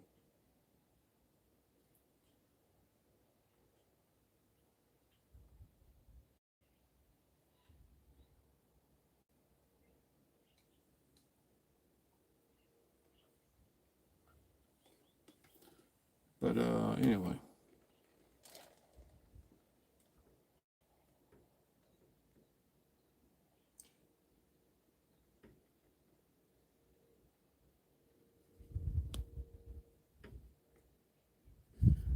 If you're in North Dakota, I don't think you can get one at this place over here. I don't have the card with me. They only do they only have a couple of rooms open, and there's like a waiting list. I don't have their card on me. Try Prairie Inns and Suites if it's still there. The Motel 6 in town. Birdman 3336. So you gonna be staying in the truck, or you gonna be running your own truck, or what do you mean? The motels, I think that's the Motel 6.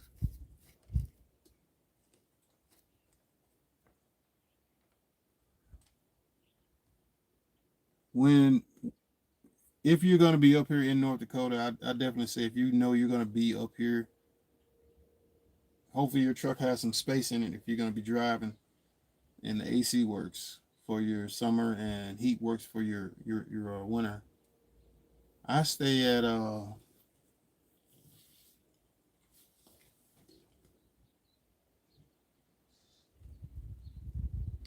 I stay at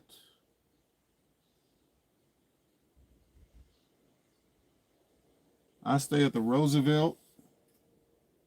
I stay at the I've stayed at the XWA Airport Hotel. I've stayed there a couple nights, I think, but mostly I've stayed at the Roosevelt Inn in Williston. The rate is cheaper if you tell them that you want to stay there for 7 days. But if you're gonna be driving, ain't no guarantee you're gonna be there that whole time. There's a man camp. Man camp.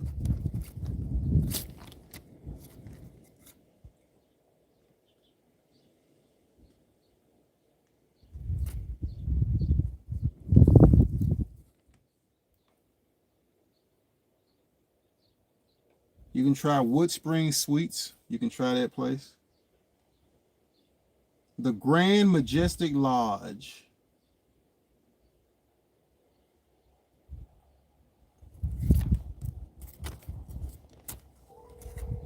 For calling the Grand Majestic Lodge.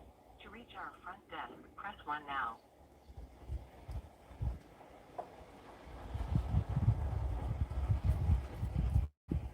You gotta be looking for this dog.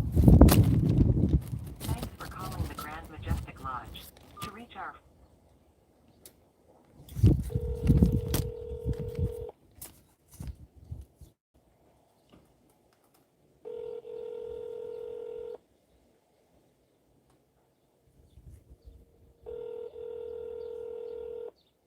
Cause I called him and asked him. Hey Chris, what's you guys' rates? We have a single room for what 103.95 a night. 103.95 or 103.95. Is that with meals? Yes, it is. Okay. Do y'all do a more discount for more days? No, that's it. Just broke down for a weekly rate. That's what it is. Comes out of daily. Gotcha. Yes, sir. All right, man. Appreciate that. Oh, no problem. Thanks. Bye. 103.98 if you're gonna stay at the. This guy's looking for this dog. 103.98 is what he said. So that's a day. I think they do lunch and dinner. Now, if you do decide to stay there, I think they got truck parking on that far side on the left. Further down the road, if it's still there, there's a Target Logistics man camp. But Target Logistics has that name. It's kind of like a Nike. So you're gonna pay for it. It's definitely gonna be more expensive than that 103. if you have a truck that has some space in it, you can definitely say I'm saving a lot of money just staying in the truck. But the truck is fit now for me to stay in it. It took time and cleaning, a lot of cleaning, a lot of cleaning, uh, just to get this truck to my personal standards for me. And I can almost guarantee you, whenever I get home, I'm gonna clean this truck all over again. But yeah, threw away the mattress that was in here. Wiped. I've wiped off everything that's in here, all the walls, everything, and I've wiped it off 2 or 3 times. But anyway, getting back to what we were talking about. Hotels on the lower end, 60, 70. It depends. If you book it for the whole week, it'll be cheaper, especially if you book it towards the weekend. For some weird reason, I guess people are going home on the weekend, but the weekend rates are lower than the weekly rates. Like the weekly rates are highest in the middle of the week. It is crazy, but that's something to keep in mind if you do decide to come up here.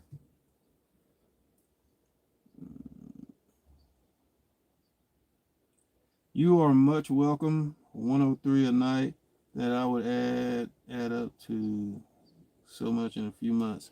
Facts. You can also get on Facebook Marketplace, try to find somebody that's looking for a roommate if you want to go that route.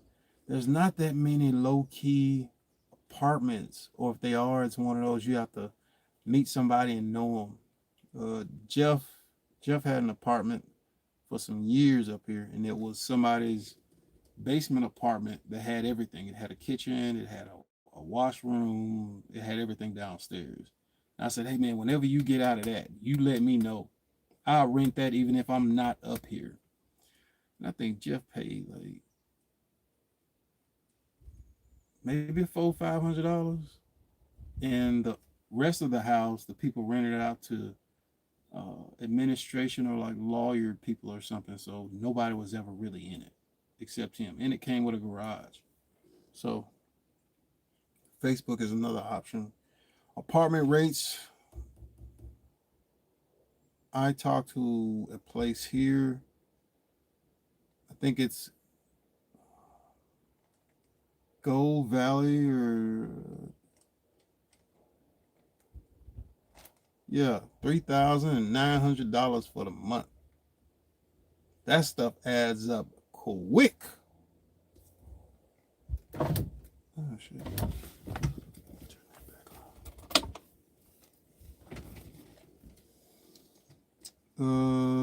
Hotels add up quick. Hotels add up quick.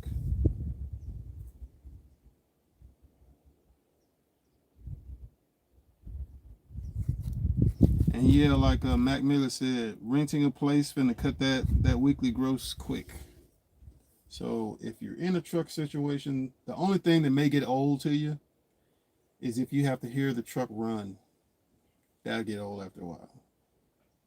-40, you won't care if that truck is running. You just don't want it to cut off. This truck had a HVAC system in the back, but whenever it happened, somebody cut all of the stuff off of it. So it's really just a big 100-pound box that was sitting up underneath the sleeper that was useless. So I got that out of here, threw that away, cleaned all of that from up underneath there. So, but the heat works fine. AC, all I need is my AC condenser fan, and then back in the game.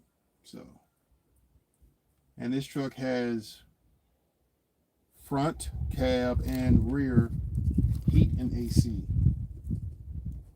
And on an international, if you guys were ever interested in purchasing one, your HVAC system is underneath your seat. When you get this truck,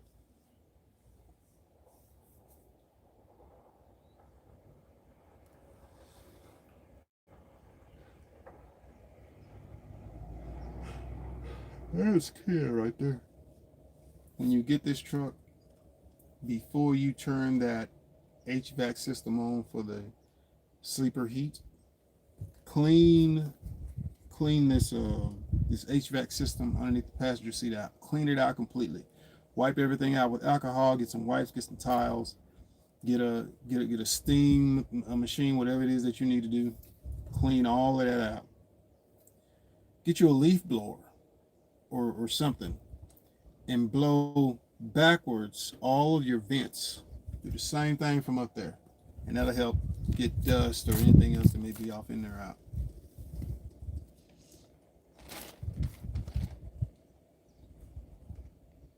Mac Miller says $30.90 a month. That's more money than the mortgage. Facts.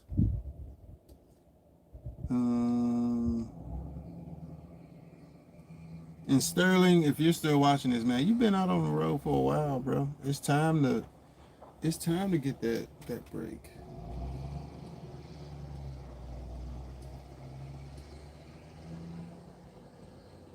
And I think we've all been there. We've all been there at some point. I know I have, so I definitely know the feeling. Mac Miller was talking about, I read the history of Natchez. Yeah, bro. I'm from Mississippi. We know all about Natchez.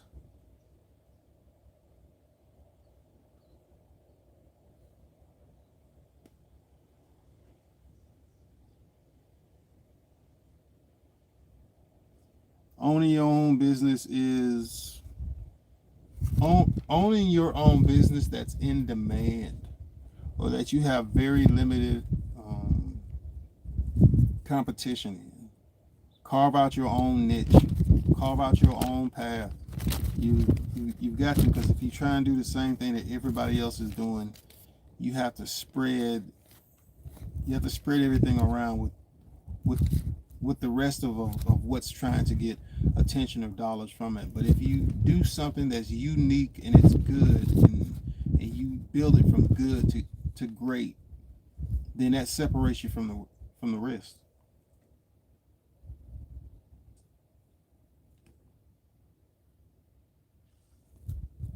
Hauling fuel, heavy haul.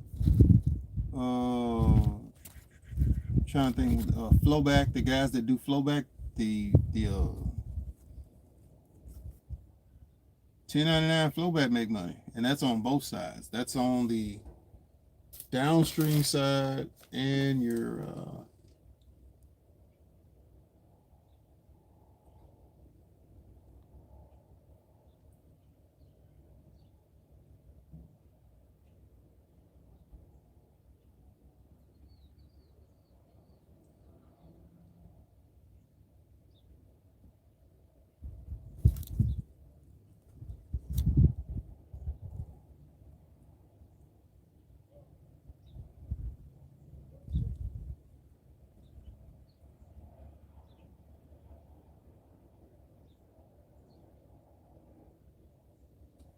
man, that dog can't jump up in that truck.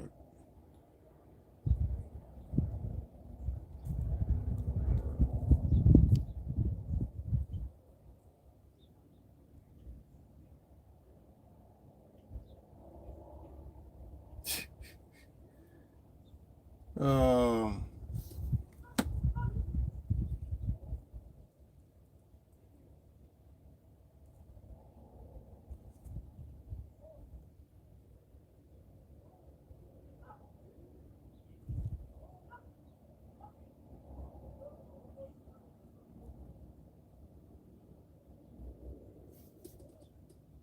man,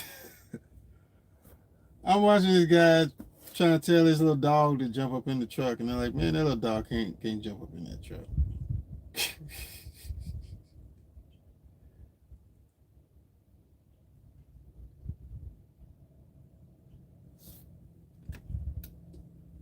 That was hilarious.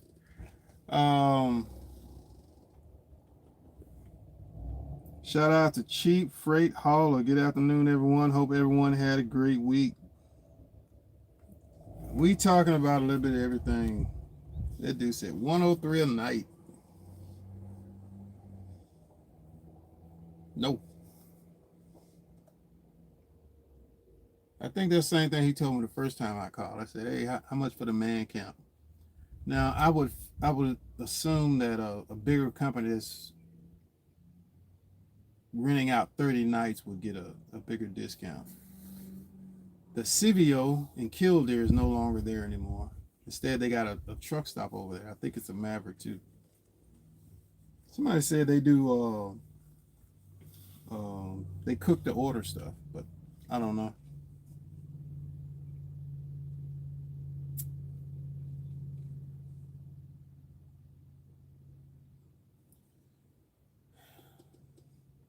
Nothing comes close to that CDL, man. If you had to start over in your 40s, you could start over with a CDL and life still turn out.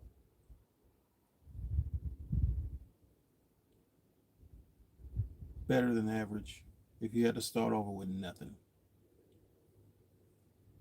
And I've met people when I first got my CDL back in the 2000s who they had went through stuff and they were starting over, getting their CDL, becoming a truck driver.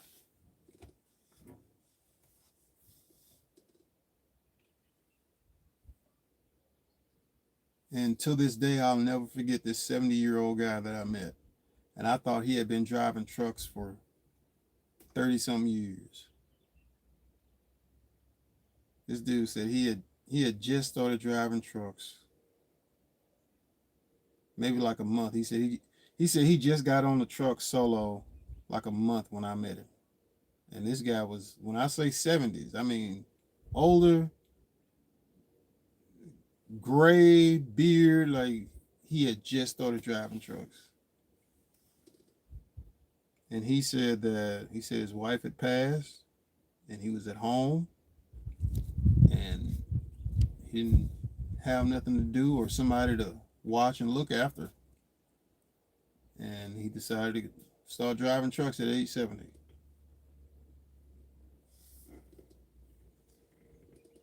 Cheap Freight says, trucking has made me a lot of money, but if I was in my 20s again, I would learn to work on small engines and open a shop. That's what this guy here has. I don't know how many of these trucks out here are his. I know 1, 2, 3, 4, 5, 6, 7. I think one of the other guys 8. So he has 8 trucks out here. I don't know how many trailers are his. That's not his truck coming in. That's somebody else's. I think 2 of the trucks are inoperable. So there's money to be made in trucking. There's money to be made in the oil field. What I like about North Dakota is everything is here. The weather and the conditions run people off every single year. This place, I'm trying to think. Me and this dude had this conversation where he said this place is in North Dakota it's an island of its own. It really is. Now, I definitely can say that there's way more people up here than there were before. And the people I'm looking at, I'm like, oh, you came from down south somewhere. You came from some other country.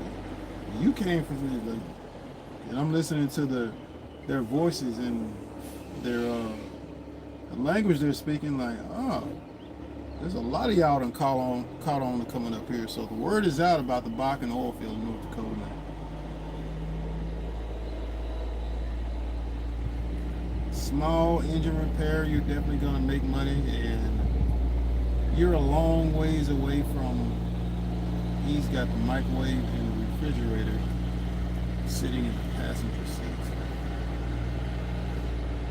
I never had a desire to do that. Like, I don't really.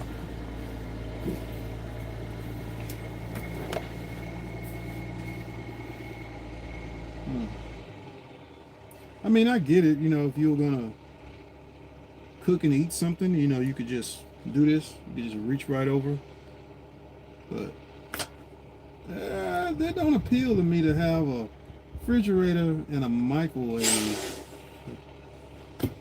I'm gonna just, when I stop at the end of the day, eat something then. But other than that, I'm not. Nah, I don't. That ain't my thing. That is not my thing.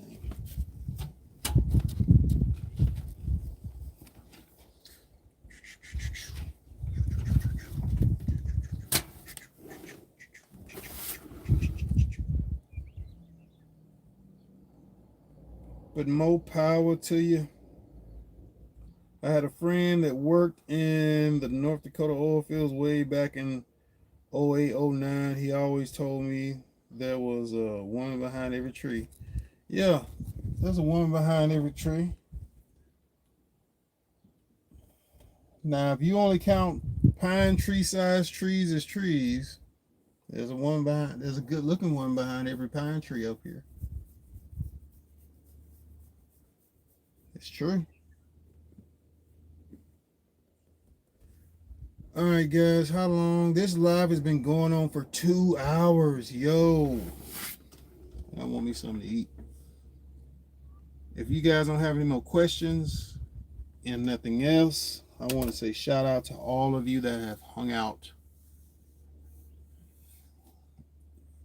There's trees, but not like southern trees, not like oak trees and pine trees, like big, tall, vegetative things that put shade out. When I stayed in my van, that was the biggest thing. The hardest thing to find was some place with shade. Because if you're living in your vehicle and you can find a nice shaded place, it's cooler, way cooler. And in North Dakota, the wind is always blowing, so you don't really get as hot as you would think you would get. And it's not humid up here, to be honest with you. You hear people say it is, but it's not. It's when you cross past St. Louis and start going down, you can feel that is humidity. When you get to South Dakota and the rest of the way up here, this is not humidity.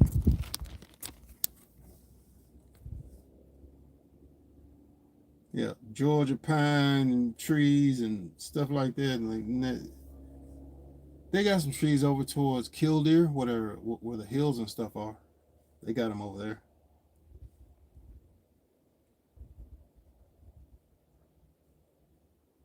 But I want to give a big shout out and thank you to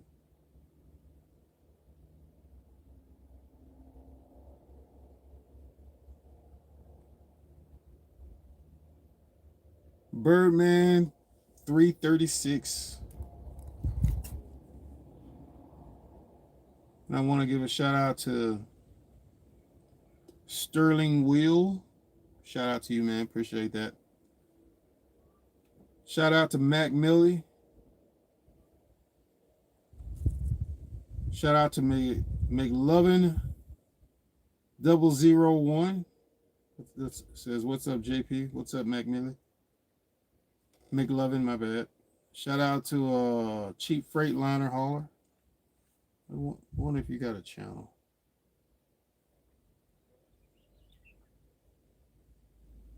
Okay. Cheap Freightliner Hauler. You'll see him down there in the chat. He's got some videos on his YouTube channel. You guys can check him out. Check them out. I don't know if that's a...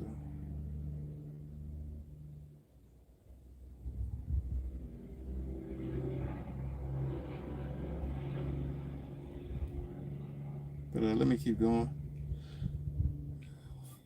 Later this year. McLovin, the goals will be there later this year. Hopefully, maybe the same time. I was kind of aiming for another run around October, November-ish, because I wanted to go Philippines, then I wanted to go Thailand, then I wanted to go Taiwan, or Taiwan, Philippines, Thailand, and China. I want to do 3 or 4 separate places spread out amongst 21 days in each one. So that's the goal, or 50% of that, which would be two places spread out between 30 days. So 30 days in each country.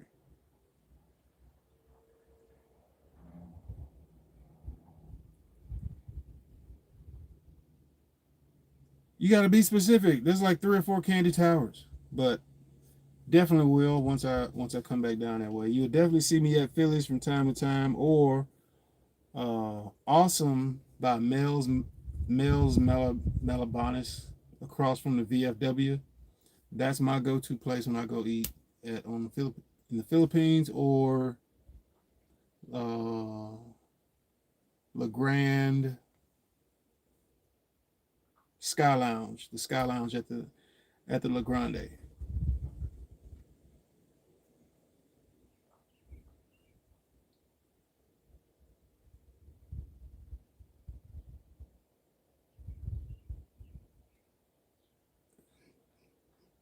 Trigger.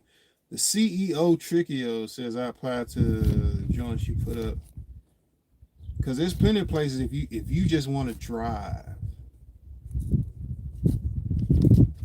Rolfes, if you have your hazmat, Rolfes Oil, they do fuel. There used to be another place that did fuel up here, like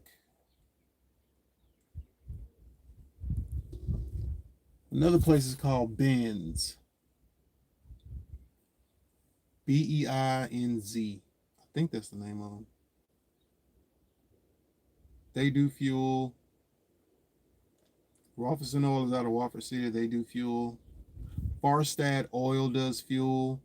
Missouri Valley Petroleum. I don't know what they're called now.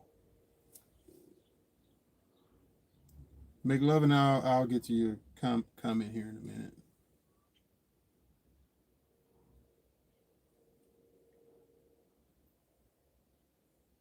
Missouri Valley Petroleum.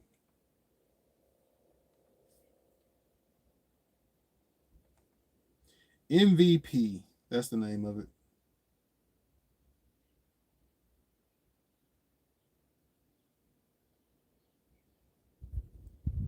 Or they may be owned by Farstad Oil now. And hauling fuel, especially if you got a route, it's one of the easiest things. They give you some routes to go, and you go and you fill up these cubes with fuel, or you may be filling up a I forget what they call them, but it's like a tanker that sits on location. You'll go out, you fill that up, you'll write down your amount of gallons, and then you go to the next place. I will say, if you're going to go do fuel, make sure you are clear and you know what takes clear and what takes red. So you're either going to do all of your clear first, and then on your last one, you're going to clean the line out with clear till it starts changing colors. And then you're going to have red in your line and then start doing your red. So you're going to do all your clear diesel first, then your red, or your red and then your clear. Also know what is yours to fill up and what isn't yours to fill up. But Missouri Valley Petroleum.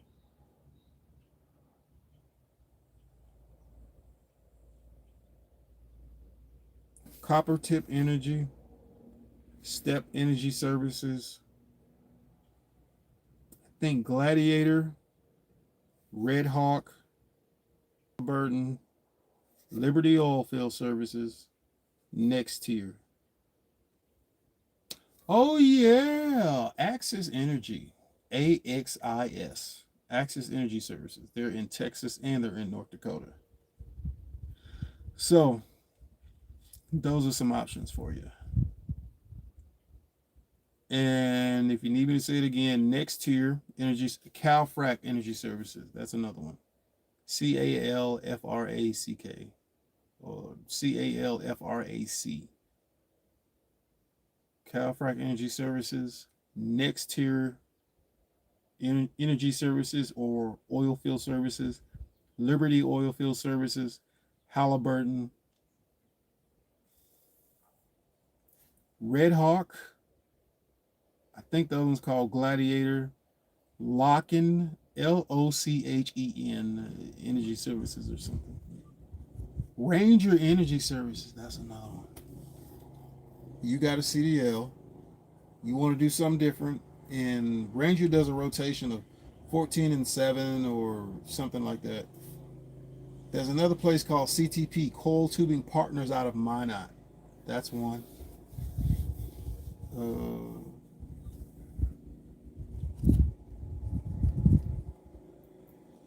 Gotta mow some grass today, huh?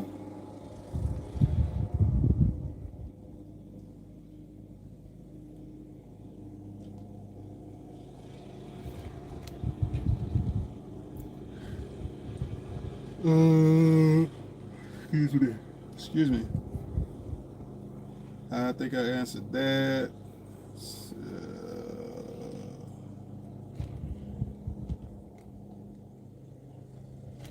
And thank you, Birdman, for the super chat. Thank you, Sterling Will. Thank you for the super chat.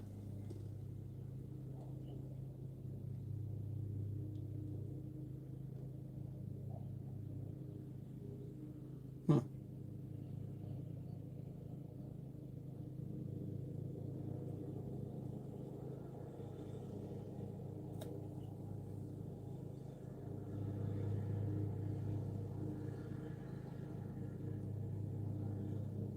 Trying to get caught up on all you guys' comments and stuff before I am done for the day.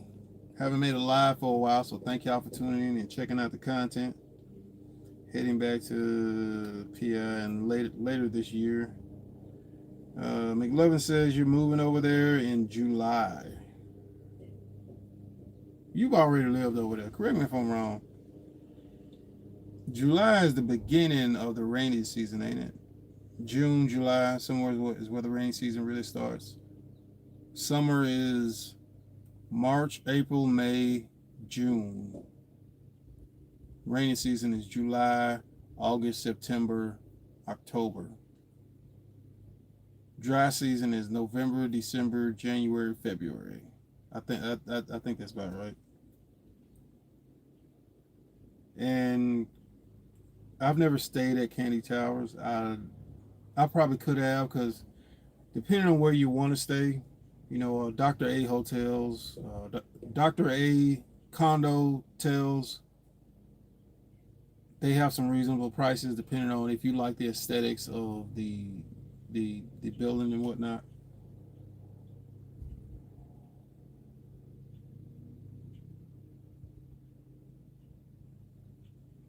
Hey. La Grande is perfect.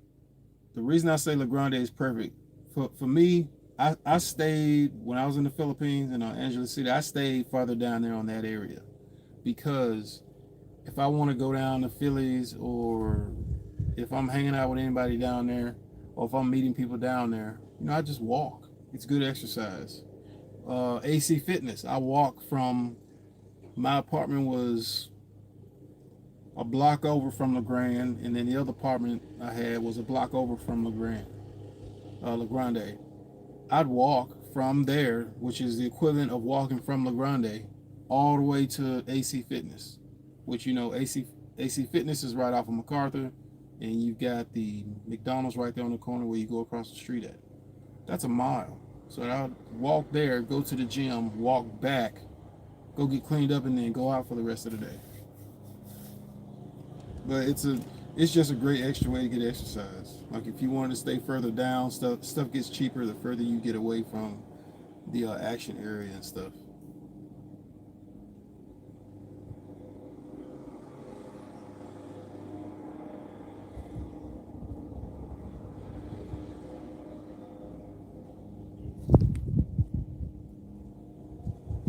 Retiring at 55, you may not even stay in the Philippines. I don't know how long you've been there, but you may find other places. The Philippines and Luzon is it's the place where a lot of expats, you can meet and network with a lot of people, a lot of Americans.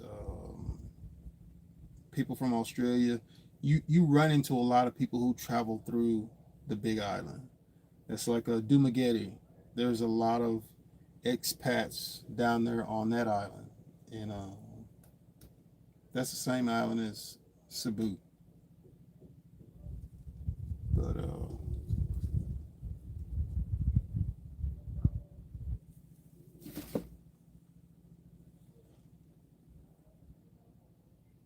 but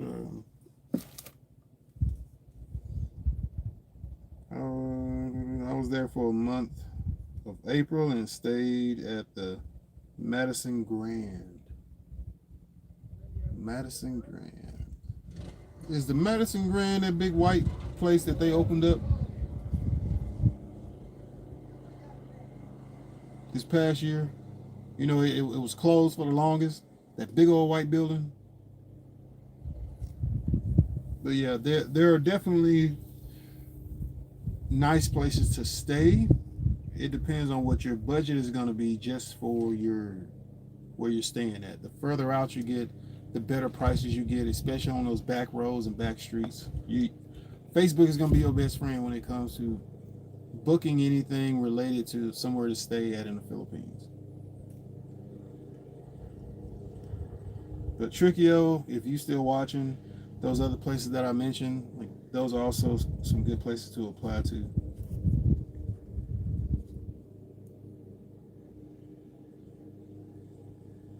Yep. Dude, I remember passing by that place all the time. The first time I went there, like, this big old place. But then when I went back this year, oh, it's a full-blown hotel now. I'm like, okay. Because I stayed at the Walkabout Hotel. I stayed at your hotel for a long time, just because I like where it's at. It's halfway between everything, and you can go across the street, and the SM Mall is right there, and you're just a short walk from any and everything right there. That's why I like a Eurotel.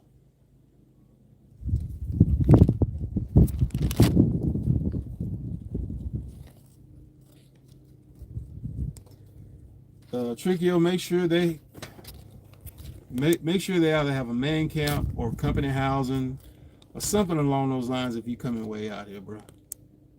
Or if you gonna live in your vehicle, if you bought that life. Now, if you had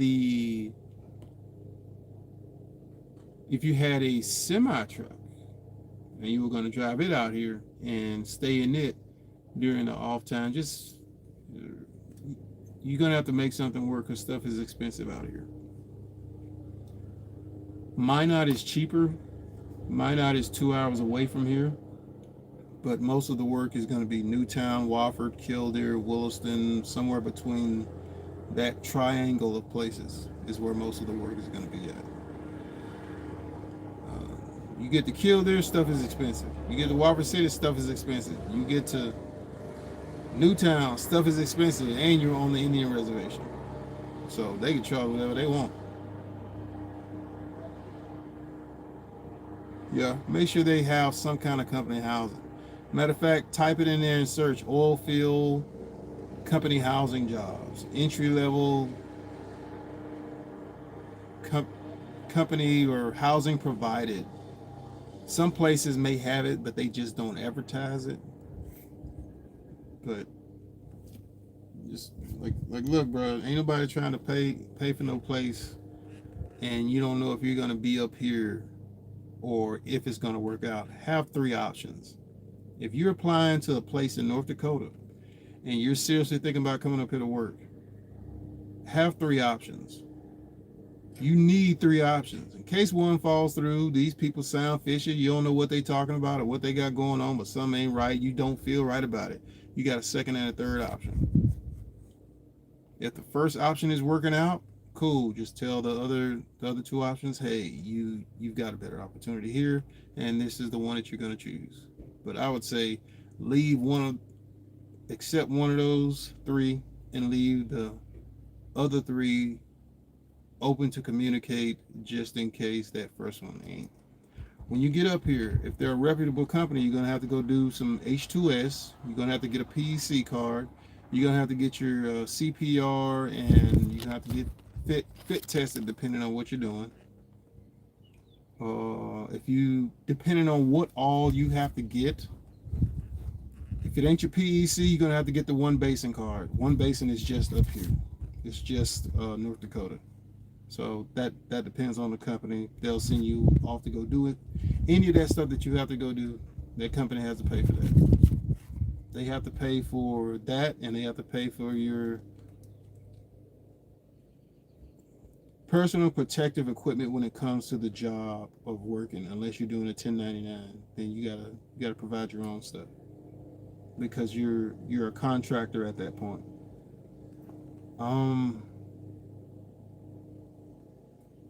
The bigger the company, the bigger the company, usually, the more safety stuff you got to do.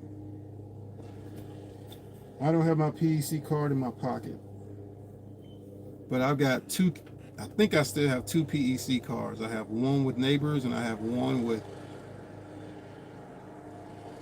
CalFrac. The one with Neighbors, the back of it is almost full of stuff. The one with CalFrac is maybe a fifth of the way full of stuff, and I may have even thrown the other one away because I don't need two PEC cards. I still have my one basin card, and I still have my PEC card, and my H2S is still good. It don't expire till September.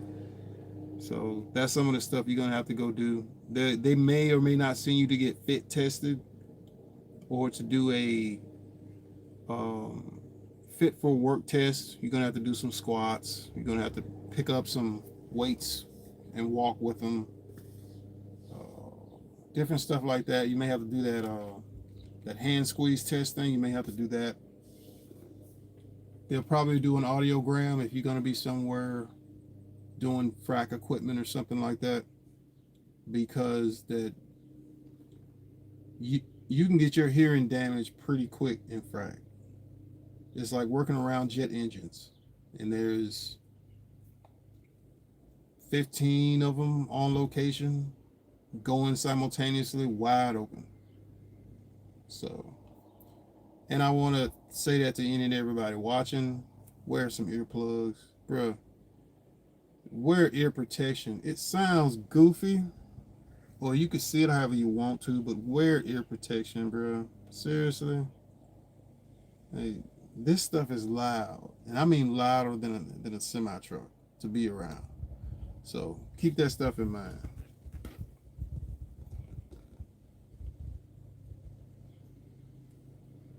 Make sure to have some kind of company housing, unless you're gonna come out here with your own travel trailer and you're gonna tough it out and make it work.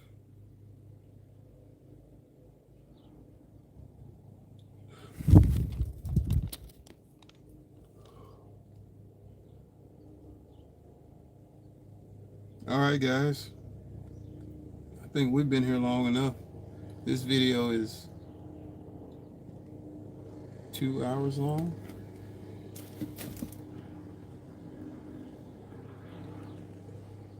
It's 23 minutes. It said 2 hours a minute ago.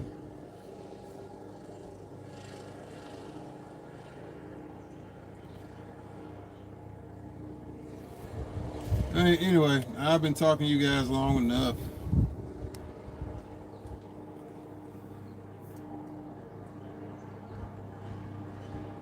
So I'll holler at you guys later. Y'all be safe out here. God bless. Be safe. Any gyms? Yep. Here they have what they call the perfect timing, Trickio. I'm happy you said something before I left. They got a gym. They have the Arc. The Arc is the big place that everybody goes to, or quite a few people go to. It's something. It's something these people made, and they got the money to make it and build anything they want up here. It's got one of those surfing machines, where you get out on it and you can surf. It's heated in the winter and it's cooled in the summer. It's got a surfing machine, a wave machine. I think it's got one of those, you can get in and swim against the current. There's another swimming pool on the other side. It's got a upstairs uh, walking track. It's got a downstairs walking track. It's got 1, 2, 3, 4 basketball courts on the downstairs walking track. It's got a driving range. It's got what's that, racquetball? 3 racquetball rooms, which I've never seen anybody use. It's got an indoor soccer field. It's got some meeting rooms. Your gym with your treadmills and ellipticals are on the left side of the building upstairs. Your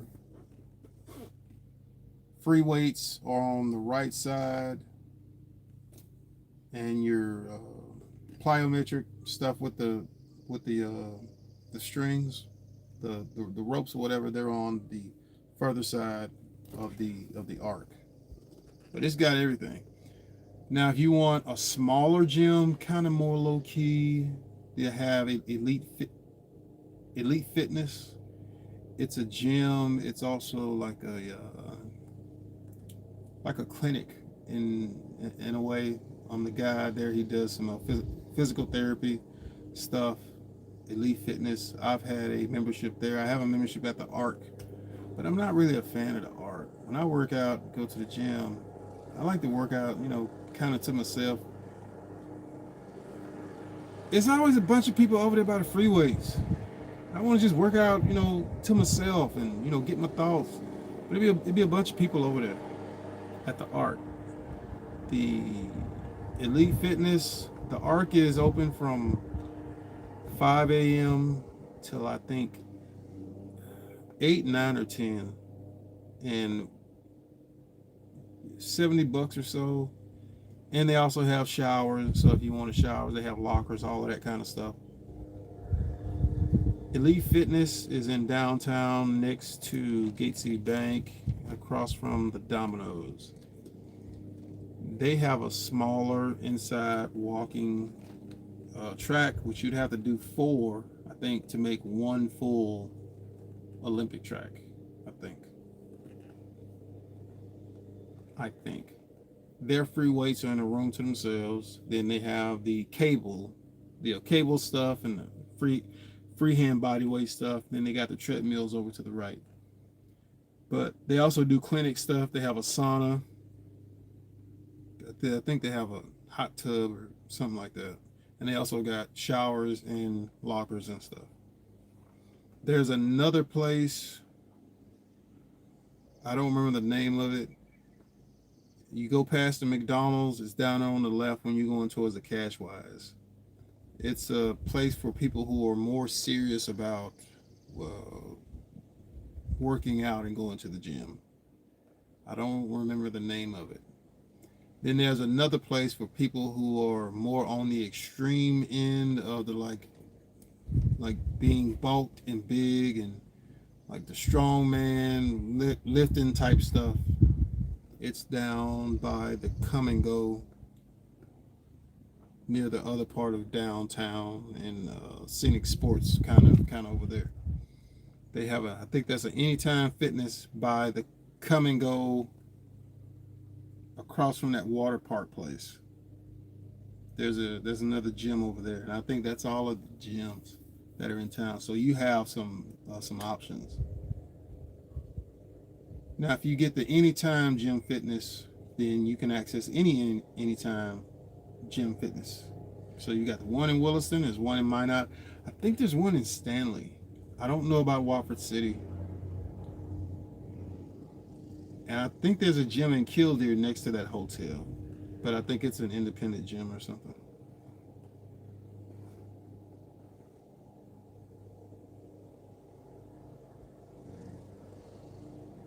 But there's plenty of places for you to go work out at and get your workout on.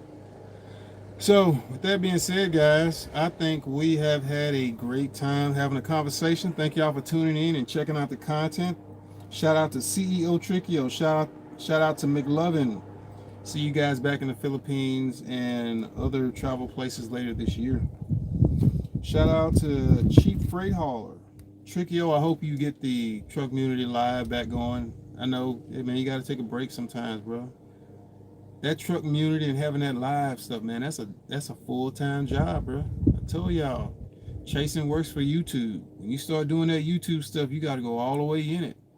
It's like a career. It's like a job. You got to do it. It's difficult doing this, believe it or not.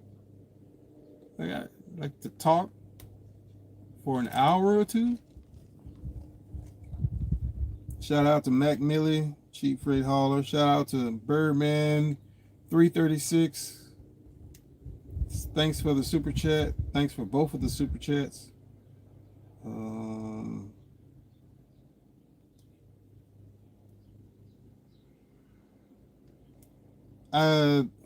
gonna go back over these comments in case I missed anything, because Birdman 336 says working for owner operator, probably staying in the truck if I can't find anything. Hey, bro, that staying in the truck stuff will get old. I can say that from firsthand experience. Now, if you got some place to park where you got some shade or something, yeah, okay. But when you get to late July and August, it gets hot up here. Just letting you know that ahead of time. And it's a dry bake oven heat.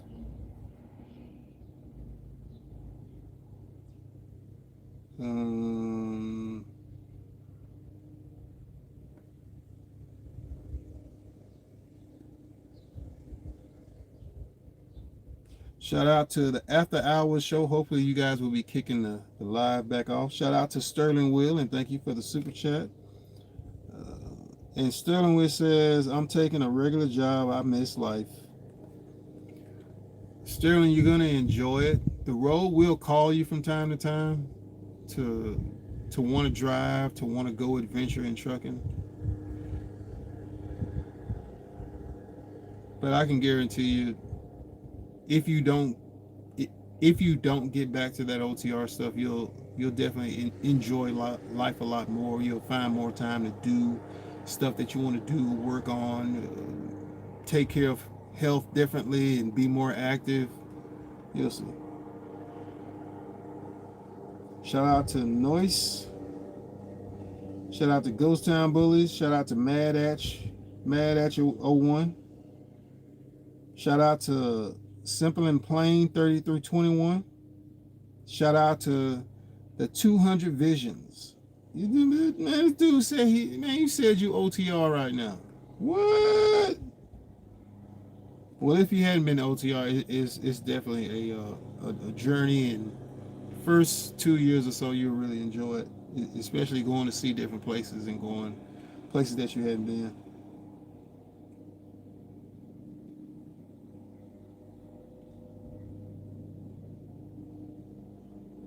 Shout out to G-Nut, Ghost Town Bullies. I think I covered everybody. So, with that being said, it's been great hanging out with you guys. Thank y'all for tuning in.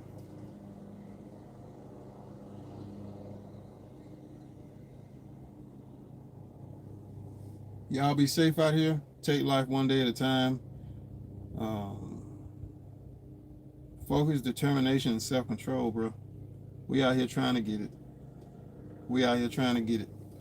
And it's going to be a planned journey, and then being prepared for whatever else may come across, and then having an answer for it, and then being able to pivot whenever you need to when circumstances change. It's just like being in the UFC. There's more than just one thing. Strikes, grappling, wrestling, jiu-jitsu, kicks, punches, knees, elbows. Life is like that. So with that being said, holler at y'all later. God bless y'all. Be safe. Y'all take life one day at a time. I'll see y'all out here again, man. Peace. Where's the stop button?